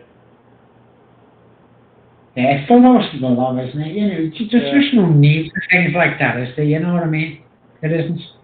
No, it's not good when you're in a team environment either, is it? It's no wonder. No, it's not. No. It's no wonder Fergie kept him out of the spotlight, is it? I know, yeah. It's I like Ryan Giggs as a footballer. You know, he's a very talented player. Had a great, his longevity speaks for itself. You know, and he could have been one of the greats, but he's blown that for me because I can never look at him in a light of a footballer. I always see the scumbag before I see the footballer now. I'm sure he's not very bothered about that, but that's the way I see it. What about you, Deeps? As Ryan Giggs, what do you see him as? Do you see him as a legend of the club, or? Ryan Giggs, like Billy said, Ryan Giggs, the footballer, definitely a legendary career at United. Ryan Giggs, the player, the person, he can fuck off. Does it tarnish the memory of him as a player, though, what he did as a person? Yeah, actually it does. Yeah. Because absolutely. Especially after you're retired, you can't go out there and create new memories and make people have the kind of recency bias effect. It's not just because now people just remember the things that he has done even after being retired. For me, what really made it worse is not just what he did, but it's the way he tried to he slapped hush notices on all the newspapers, like he's too important. You know what I mean? The arrogance of him to do that, rather than and also the cheek he has in calling out other people for doing much less. Yeah, that's true. That is He doesn't like players turning up in fancy cars, but yeah, it's fine to fancy your brother's wife. Well, I mean, the Man United team used to be in the same clubs as the Liverpool team. They'd be out drinking, the Spice Boys at the time, they'd be out with Ryan Giggs and that. They'd be out in the same clubs all the time. They'd be in the same VIP section. But everyone called the Liverpool team the Spice Boys, but the Man United team weren't, because they won things. Simple as that. If the Liverpool team had won things, nobody would remember they were the Spice Boys. They wouldn't have been called that. But I mean, it does tarnish your legacy. That must do. Yeah, very much so, Trish. I can't look at, I can't see him as a great footballer, because I always think what an arsehole he is. Yeah. I just can't. Yeah. It's like Stuart Pearce. People go on about what a great player is. For me, I always just remember him as being a racist that used to racially abuse opponents and got punished for it on more than one occasion by the FA. And yet, they give him a job at the FA, working for England, and he was the one that came out and criticised Luis Suarez. But, when they started this thing with Evers on, you're thinking, come on. Surely you should just say, look, that's nothing to do with me, I don't want to comment on it, considering I've been done for the same thing in the past, Yeah. I mean, you'd think you'd keep your mouth shut, wouldn't you? But no, he come out publicly and start criticising him. You're thinking, hang on, you cheeky bastard, you're a hypocritical twat. Yeah. Keep your mouth shut. You did it on more than one occasion. And you weren't racially abused beforehand, like Louis. I mean, this is the thing, ever admitted racially abusing Suarez to make him respond. He actually admitted that in his evidence, so it's not like, It's not even the same thing. But yeah, anyway, sorry, don't want to get into that again. I can't stand Luis Suarez either. He's another one. Lost tarnished his memory for me. But still, the point is that, like, you know, it just seems there's like a lot of hypocrites on there. Yeah. And Yeah, I think they think they're above the law, don't they? All these players. That's why, you know, I don't think of the game as much as I used to, you know what I mean? I'm not as in love with football as I once was. Don't get me wrong, I still like the sport, you know what I mean?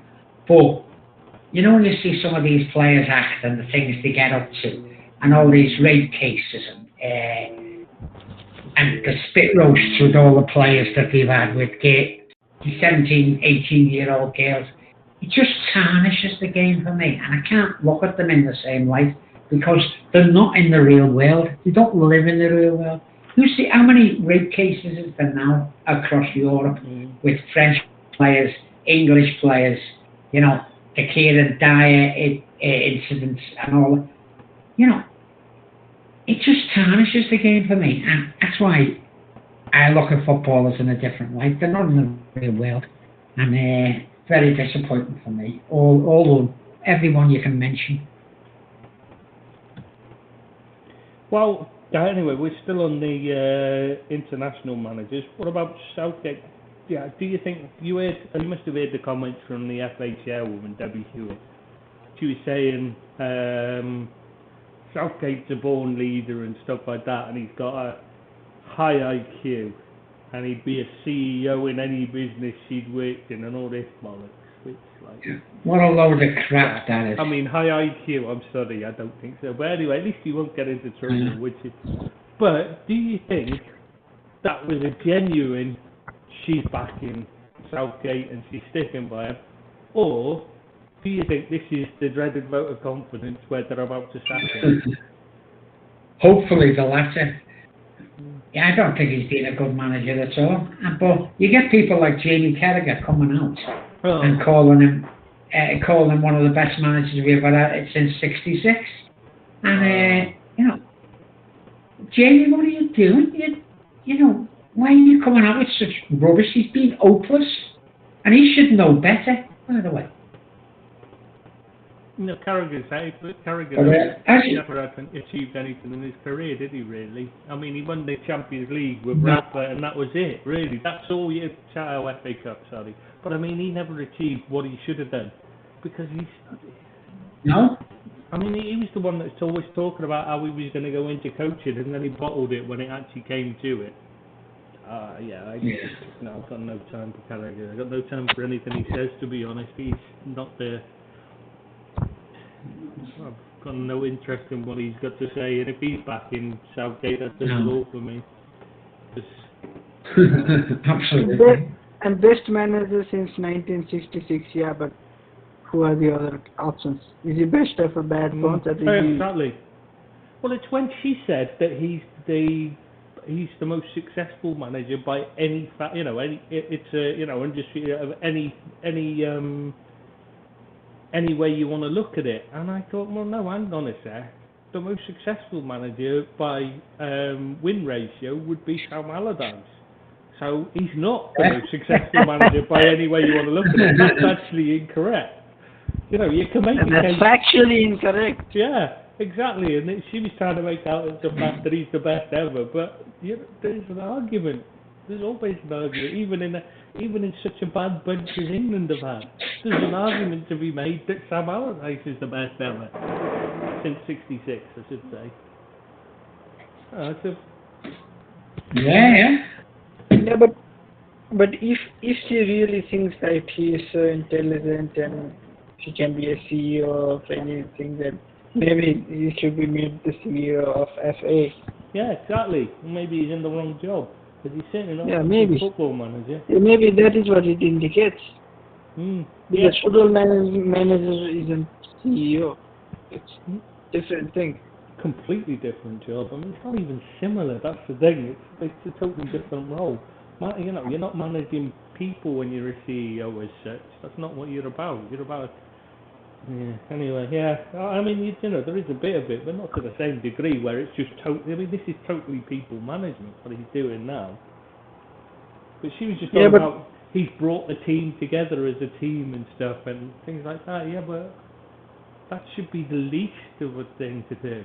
That shouldn't be a difficult job, because the problem in the past was they're saying, you know, there used to be a problem, you know, splitting the camp. Yeah, but that was because Ferguson was constantly against us the against English. them. Yeah, and it was him that caused the problem with the English FA. And that's why he set the team, you know, his players were kept deliberately apart from the rest. So, you know, he's gone, so that's not, is that Southgate doing it, or is that just, is Rob falling asleep there? Is he snoring? Is that Rob? Rob? He's snoring, isn't he? He fell asleep and don't believe it. Oh my God. we are, That's great. we are that boring, we put him to sleep.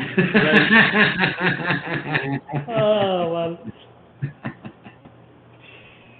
Christ, I can't believe how low is this podcast got now? You know.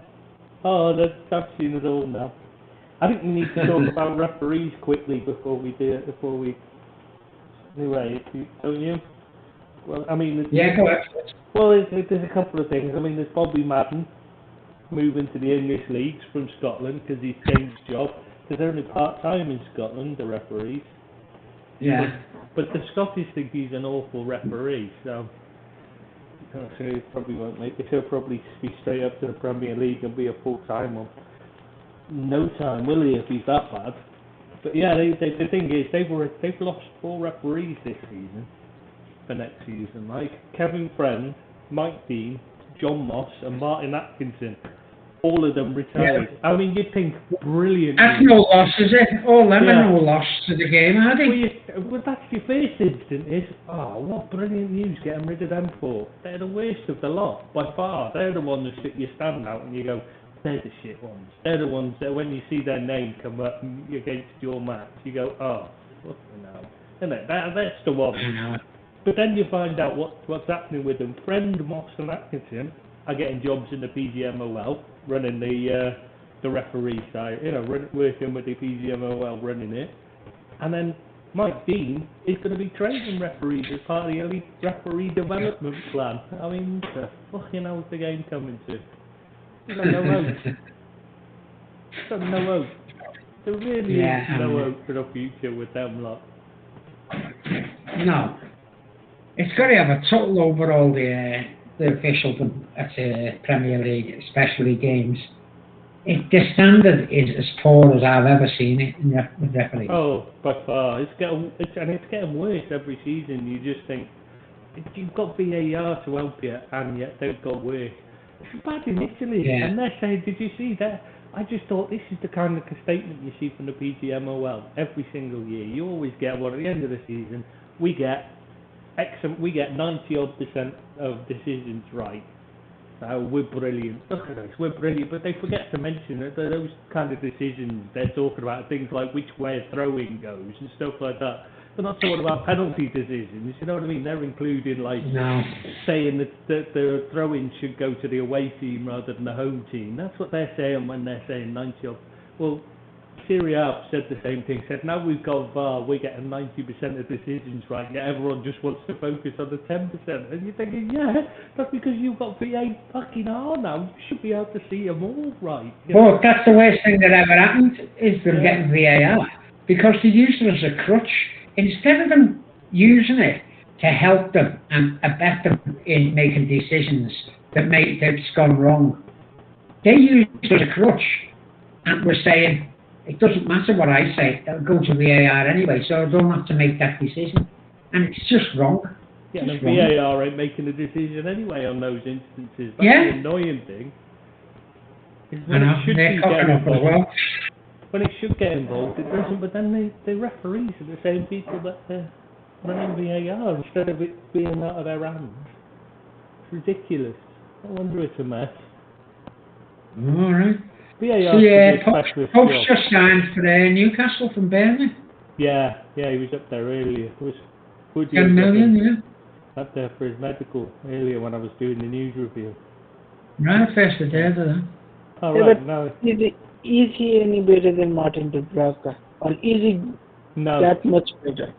no, he's No, not. yeah, I don't think he is. I don't think he's even as good, to be honest. I don't think he's a very good keeper. He's one of those, he looks spectacular, but I think we discussed it'll be one for Rob, this.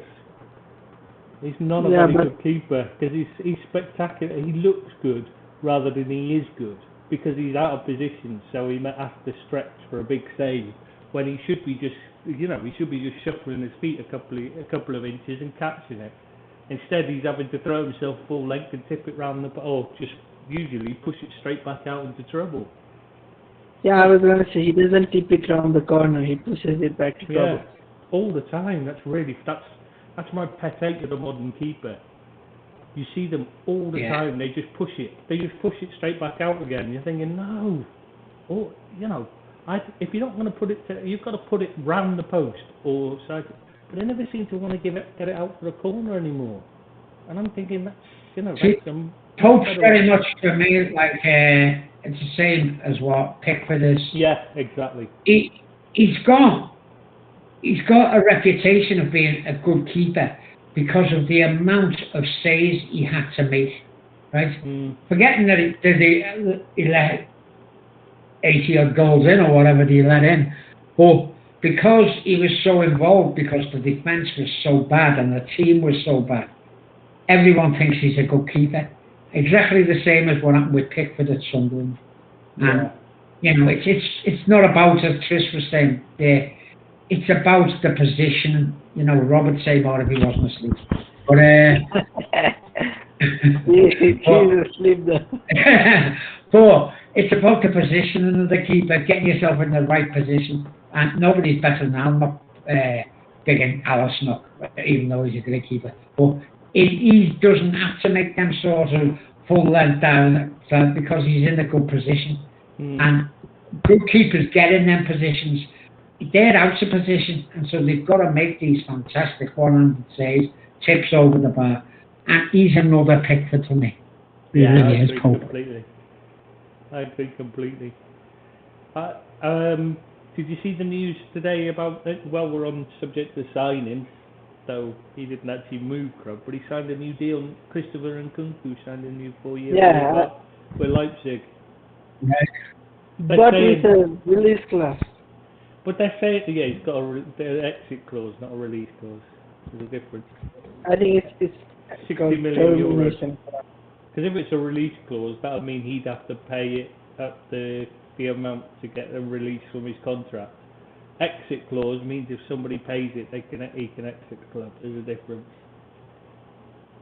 All right. Okay. Yeah, but it's supposed to be a 60 million euro exit clause in it. After, not this year summer, but next summer. Next summer. Yeah. Interesting choice to stay though, because I would have liked him to. As we know, I wanted a Liverpool, very good player. But they were saying, I saw all the media reports were saying a blow to Man United, and I'm thinking they were never in the running for Nkunku. Why is that a blow to them? He's never going to join them. Yeah, but on the topic of him staying, I think the upcoming season might be the chance for Leipzig to try and push for the title. Because they've sold to him. Yeah, because Bayern, they're in a bit of transition, probably gonna lose Lewandowski and Gnabry. Well, that's something that's interesting because both Oliver Kahn and what's his face? Hasan Salihamidzic. Yeah, Salihamidzic have both come out and said that they expect him to stay, and Bayern basically can't afford him, can they? Sorry, Barcelona, you mean Barcelona can't afford him? Well, so that seems, doesn't it? Yeah, but you still have about 2-3 months to go. Yeah.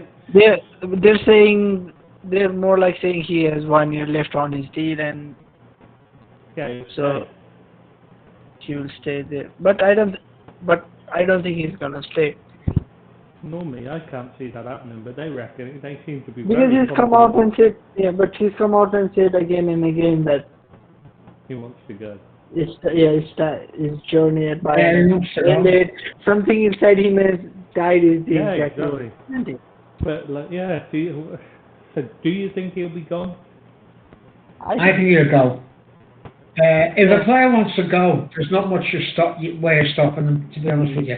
You don't want someone who you're paying good money to for wages, which is on good money, just not being interested in playing for the club. It's just a waste of time. That's echo with any player.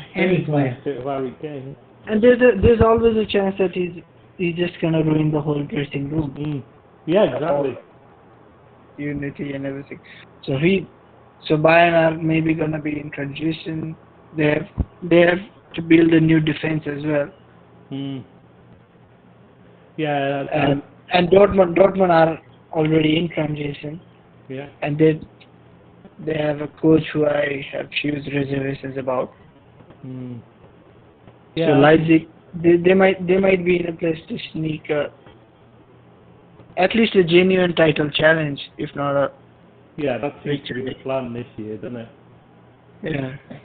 I mean, it does look likely, and which I hope doesn't happen. Yeah, and for them, there only seems to be one important player leaving them in form of Konrad Leimer. Most of the other players seem to Yeah. be staying, so they won't have the troubles they usually have Yeah. of having to accommodate new signings in the team. And they have a very good coach as well. The guy who's the topper of the batch that involved Nagelsmann. Yeah, I can see Yeah, him. Tedesco finished first in his class. Exactly, yeah, well, we've talked about him before, because I said I couldn't understand why he was out of the game before he went there. But he wasn't out of the game, he was in Russia. Right. Yeah. Talking of great centre forwards, which Lewandowski is, what about the news about Harry Kane I was hoping with the, you'd do that, Phil. with the sponsorship of Leighton Orient? What a good man. Wouldn't it nice to hear a good story about a footballer? Especially Putting a bit back. Isn't that what the game's all about? Giving back? should be. You wait a few years and then Cristiano Ronaldo underwears will be the sponsors for Everton. Do you think so? Yeah, they could do. Well, when they're in the lower league. They will, yeah, CR7 underwears will be the sorted sponsors for you guys. Yeah, because it's like, in case anybody's not heard, he's the shirt sponsor for Leighton Orient. He has been for the last 2 seasons, and he's just renewed for a 3rd season. And basically, what he does is he doesn't put his own name on the front of it or anything. What he does is he pays for the shirt sponsorship, and then he gives the space on the front of the shirt is given over to a charity to advertise themselves. And this year he's chosen a charity called Shout, who are a mental health charity, and basically it's just got Shout and then the phone number of the charity underneath it. So if anybody needs help, he said, because he's saying with the pandemic and that and the lockdown and that, Yeah. it caused a lot of mental health problems, and I just thought that was, he's taken the time to think carefully about who he's picked and that, he's obviously not just thrown out of a hat whoever. He's obviously thought And he's not about shouting it from the rooftops either, is he? He's not shouting it from the rooftops. I know it got put in the press, but I think he's a thoroughly decent guy to do that. And that's what we want to hear, stories like that from footballers. Well, it's something he doesn't have to do. And sorry, Rob, did you say something? Is that what he said then? I don't know whether Rob. That was a snore. That was another snore. That was a definite snore. I would say, oh God, the triple. I don't know whether we are disturbing his sleep or he is disturbing us. It's not disturbing our podcast. It's the most interesting thing that's ever happened.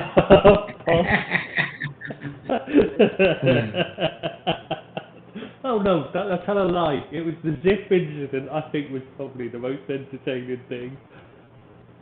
When Basil was playing with his Zip, I don't like to know what I don't even want to think about what he was doing there.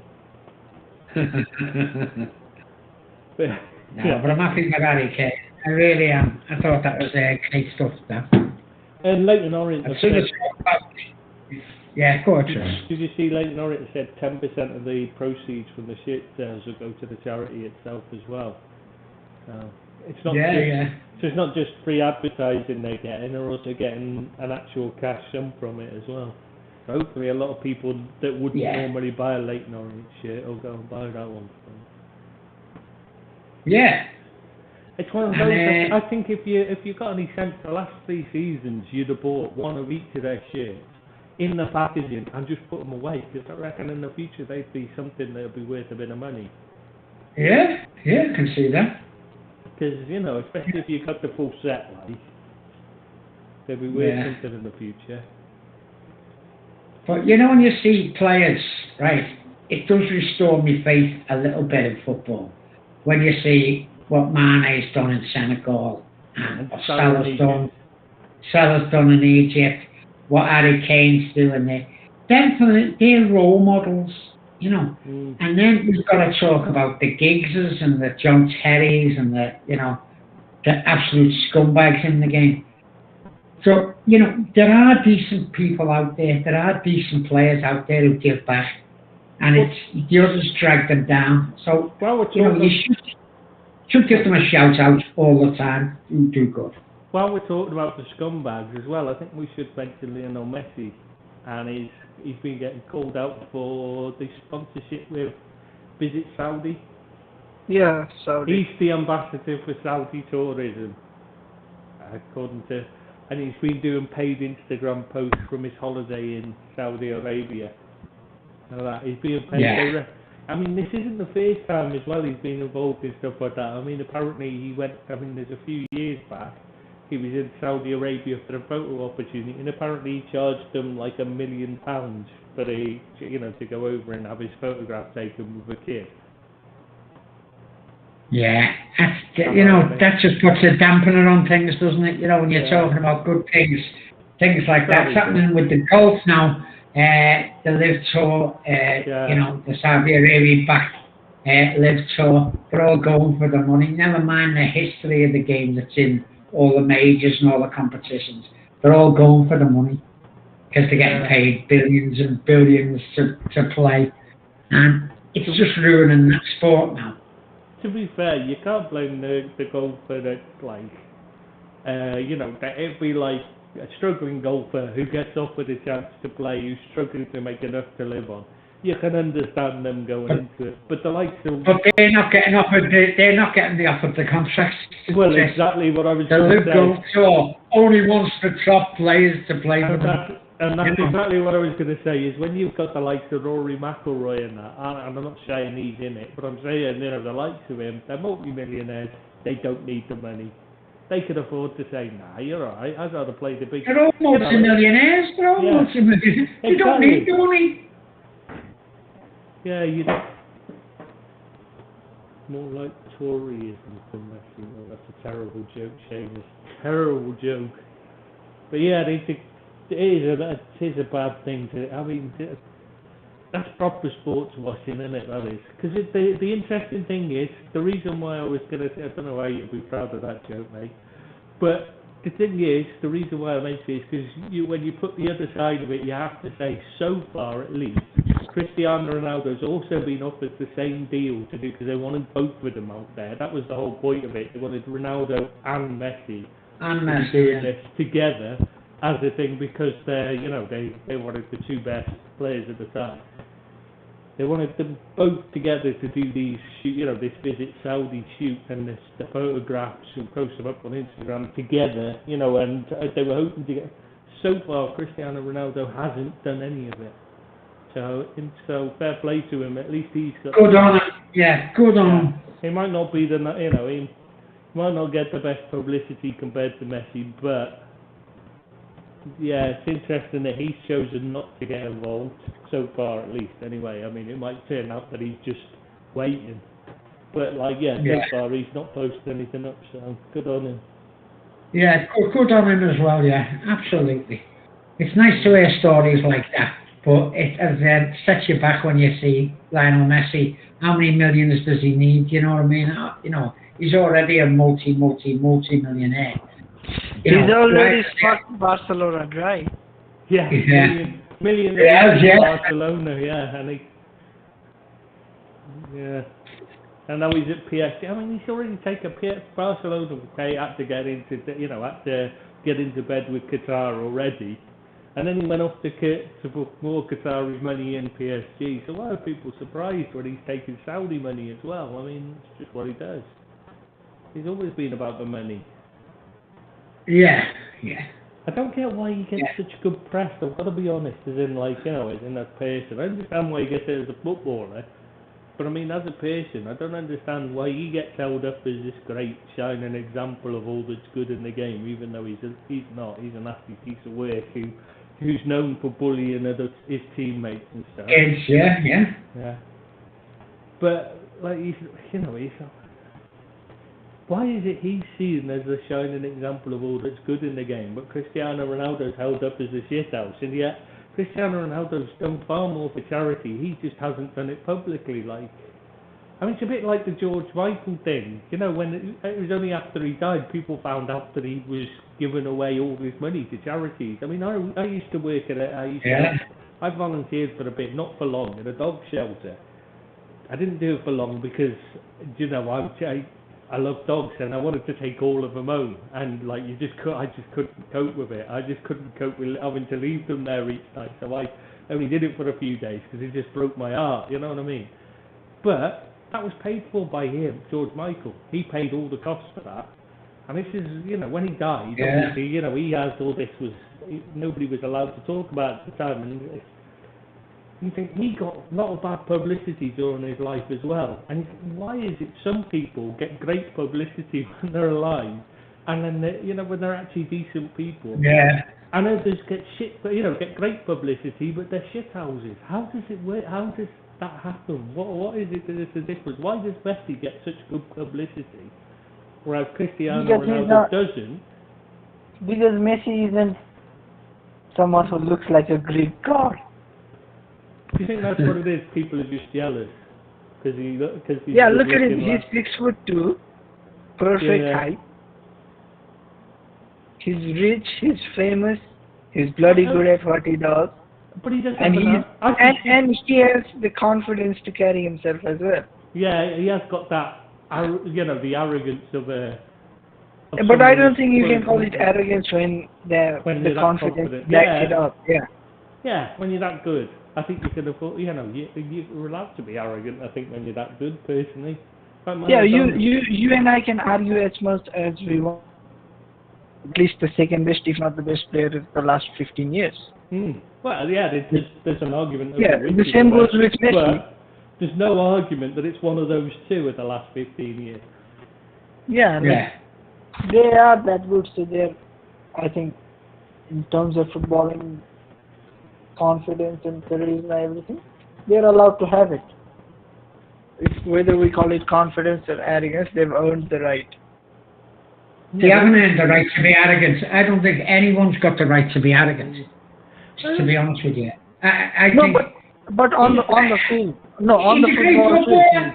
He's a great footballer who earned a lot of money by being a good footballer. No, I'm not talking about a perfect lifestyle. Billy, I'm not talking about being a dick. Just on the football field, they have the right to be as arrogant because they are that much. I think the way he's seen as a bit of a preening peacock, but like Messi isn't. It's everything, but everything's put in that context. Everything about Ronaldo tends to be released. It tends to be the negative stuff that gets focused on. A bit like Raheem Sterling and Mbappe. They only focus on the bad stuff with him. Whereas Messi, you never hear about the bad stuff. You only hear about the good stuff. Why is that? What has Messi got that's made it that way? I mean, why? I'll tell you why. White skin. Let me tell you. They're looking for this. Yeah, I know. Oh. I'm still talking about why Sterling doesn't get it, why Mbappe hasn't got it. Oh, right. You know, I think there's definitely a racial overtone there. Oh, yeah, you know, definitely. that they're looking for this next white god, you know what I mean? And that's definitely part of it. But you look at Messi as a person, right, which to me is more important than as a footballer. How good a person you are, you should be judged on. Not what you can do, your skill level. Get appreciated for your skill. But he's been damn well paid for having that skill. But it doesn't mean you have to be an arrogant person or a nasty person, you know, and that bullying that he'd done with all the young kids at the academy and all that, where he weren't allowed to even approach him. That was, I thought that just sickened me, you know. It might just be me, but I can't stand people like that. And the Alexis Sanchez thing, where every time, because he was brought in to be to provide a bit of a push to him, you know what I mean, to cover his role, he just basically just kept telling everyone he's shit and not to pass to him, and he was just giving him stick all the time on the, you know, saying he's shit and all this all the time to him. That's, yeah, I think it's more important to be a nice person rather than a great footballer, in my eyes. I'm not a great footballer, was never a great footballer, but you're surprised yeah, no, it's okay. I played at a decent level, but what position? What position? Left back at home.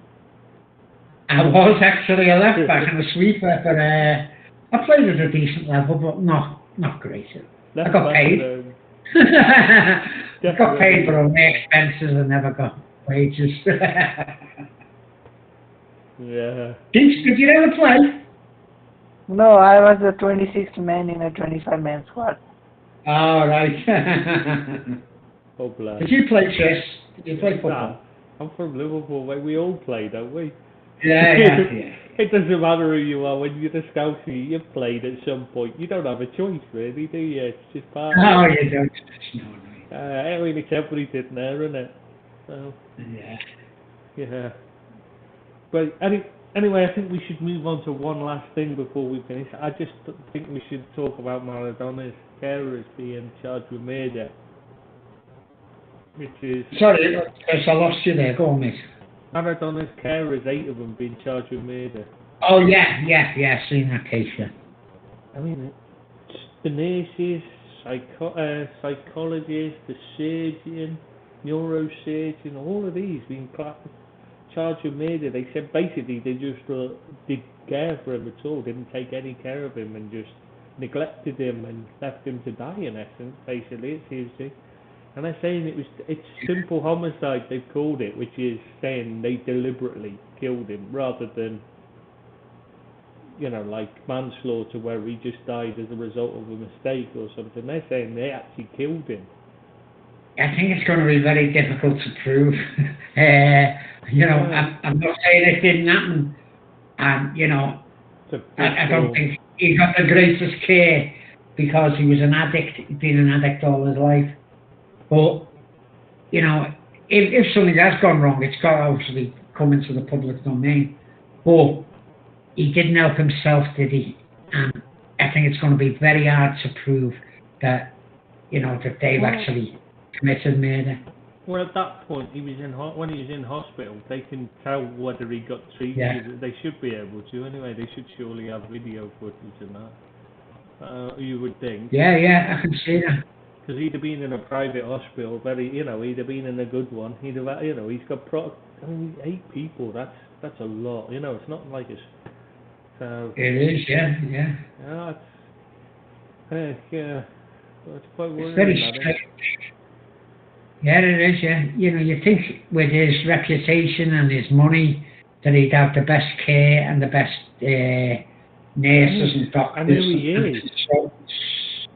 I mean, if you got Diego Maradona, especially in Argentina, which is where it was, you know, you've got Diego Maradona in your care. Surely, even if he's a shithouse, you're going to want to give, because he's a national hero, you know what I mean? You're going to make sure that you do your best, because, like, you know, you don't want to be...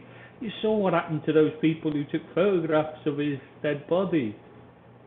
Yeah, Oh, yeah. they got literally lynched. You know, there was a lynch mob out after them. So you must have known that that's likely to happen if you've caused a problem. So, yeah. Yeah, very sad state of affairs, Dan. Yeah, it's quite sad, a really sad thing to happen. So, Yeah. is Rob still sleeping, or has he got anything to say before we go? And I think we should call it here. 'Cause can't Yeah, see I think anything you're right, else to talk sis. about. And as Right. Rob's already asleep anyway, we may as well freaking go. We've put him to sleep before we bore anyone else to sleep. Right, so I'll see you next week, and hopefully we might have some more news on Harry Winks, and we can share it with the I'm viewers. sure you'll be excited to share it as well when he's signed for Everton. You'll be no doubt Well, on social media. Or you will be rushing out to buy a new Everton shirt with Harry Winks on the back. I think he's already got one Yeah. ready. I've got one with Wink on the back, actually, but not Winks. Then you can just add one letter, and you'll be Yeah. go. Told you, he already wanted him. Yeah, that's his just calling for I'm going to have 2 letters, He didn't an realise F and an O. Right, thanks very much, boys. I shall see you next Thursday. See you next Ta-ra, week. peeps. Cheers. Right, cheers. Ta-ra, Rob, if you're still with us. Bye now. Yeah. Night, Rob. Sleepy. Goodbye. See you next Thursday. Oh, he's awake now. Oh, is he awake? Oh, that's good timing, just as we finish. Say goodbye, Rob. Good night, everyone. Oh, God, Oh. listen to him. Oh, my God, sleepyhead. Oh, fucking hell. Sorry, mate, Oh, we didn't mean to he disturb you. wasn't like this before his marriage. No, He was always we never heard upset, going out for jogging and all. Yeah. We will be hearing from I need the to end the takeaway. stream before he says anything that gets you into trouble with the missus, Rob. I'm going to end the stream now. So bye-bye, everyone. Oh boy.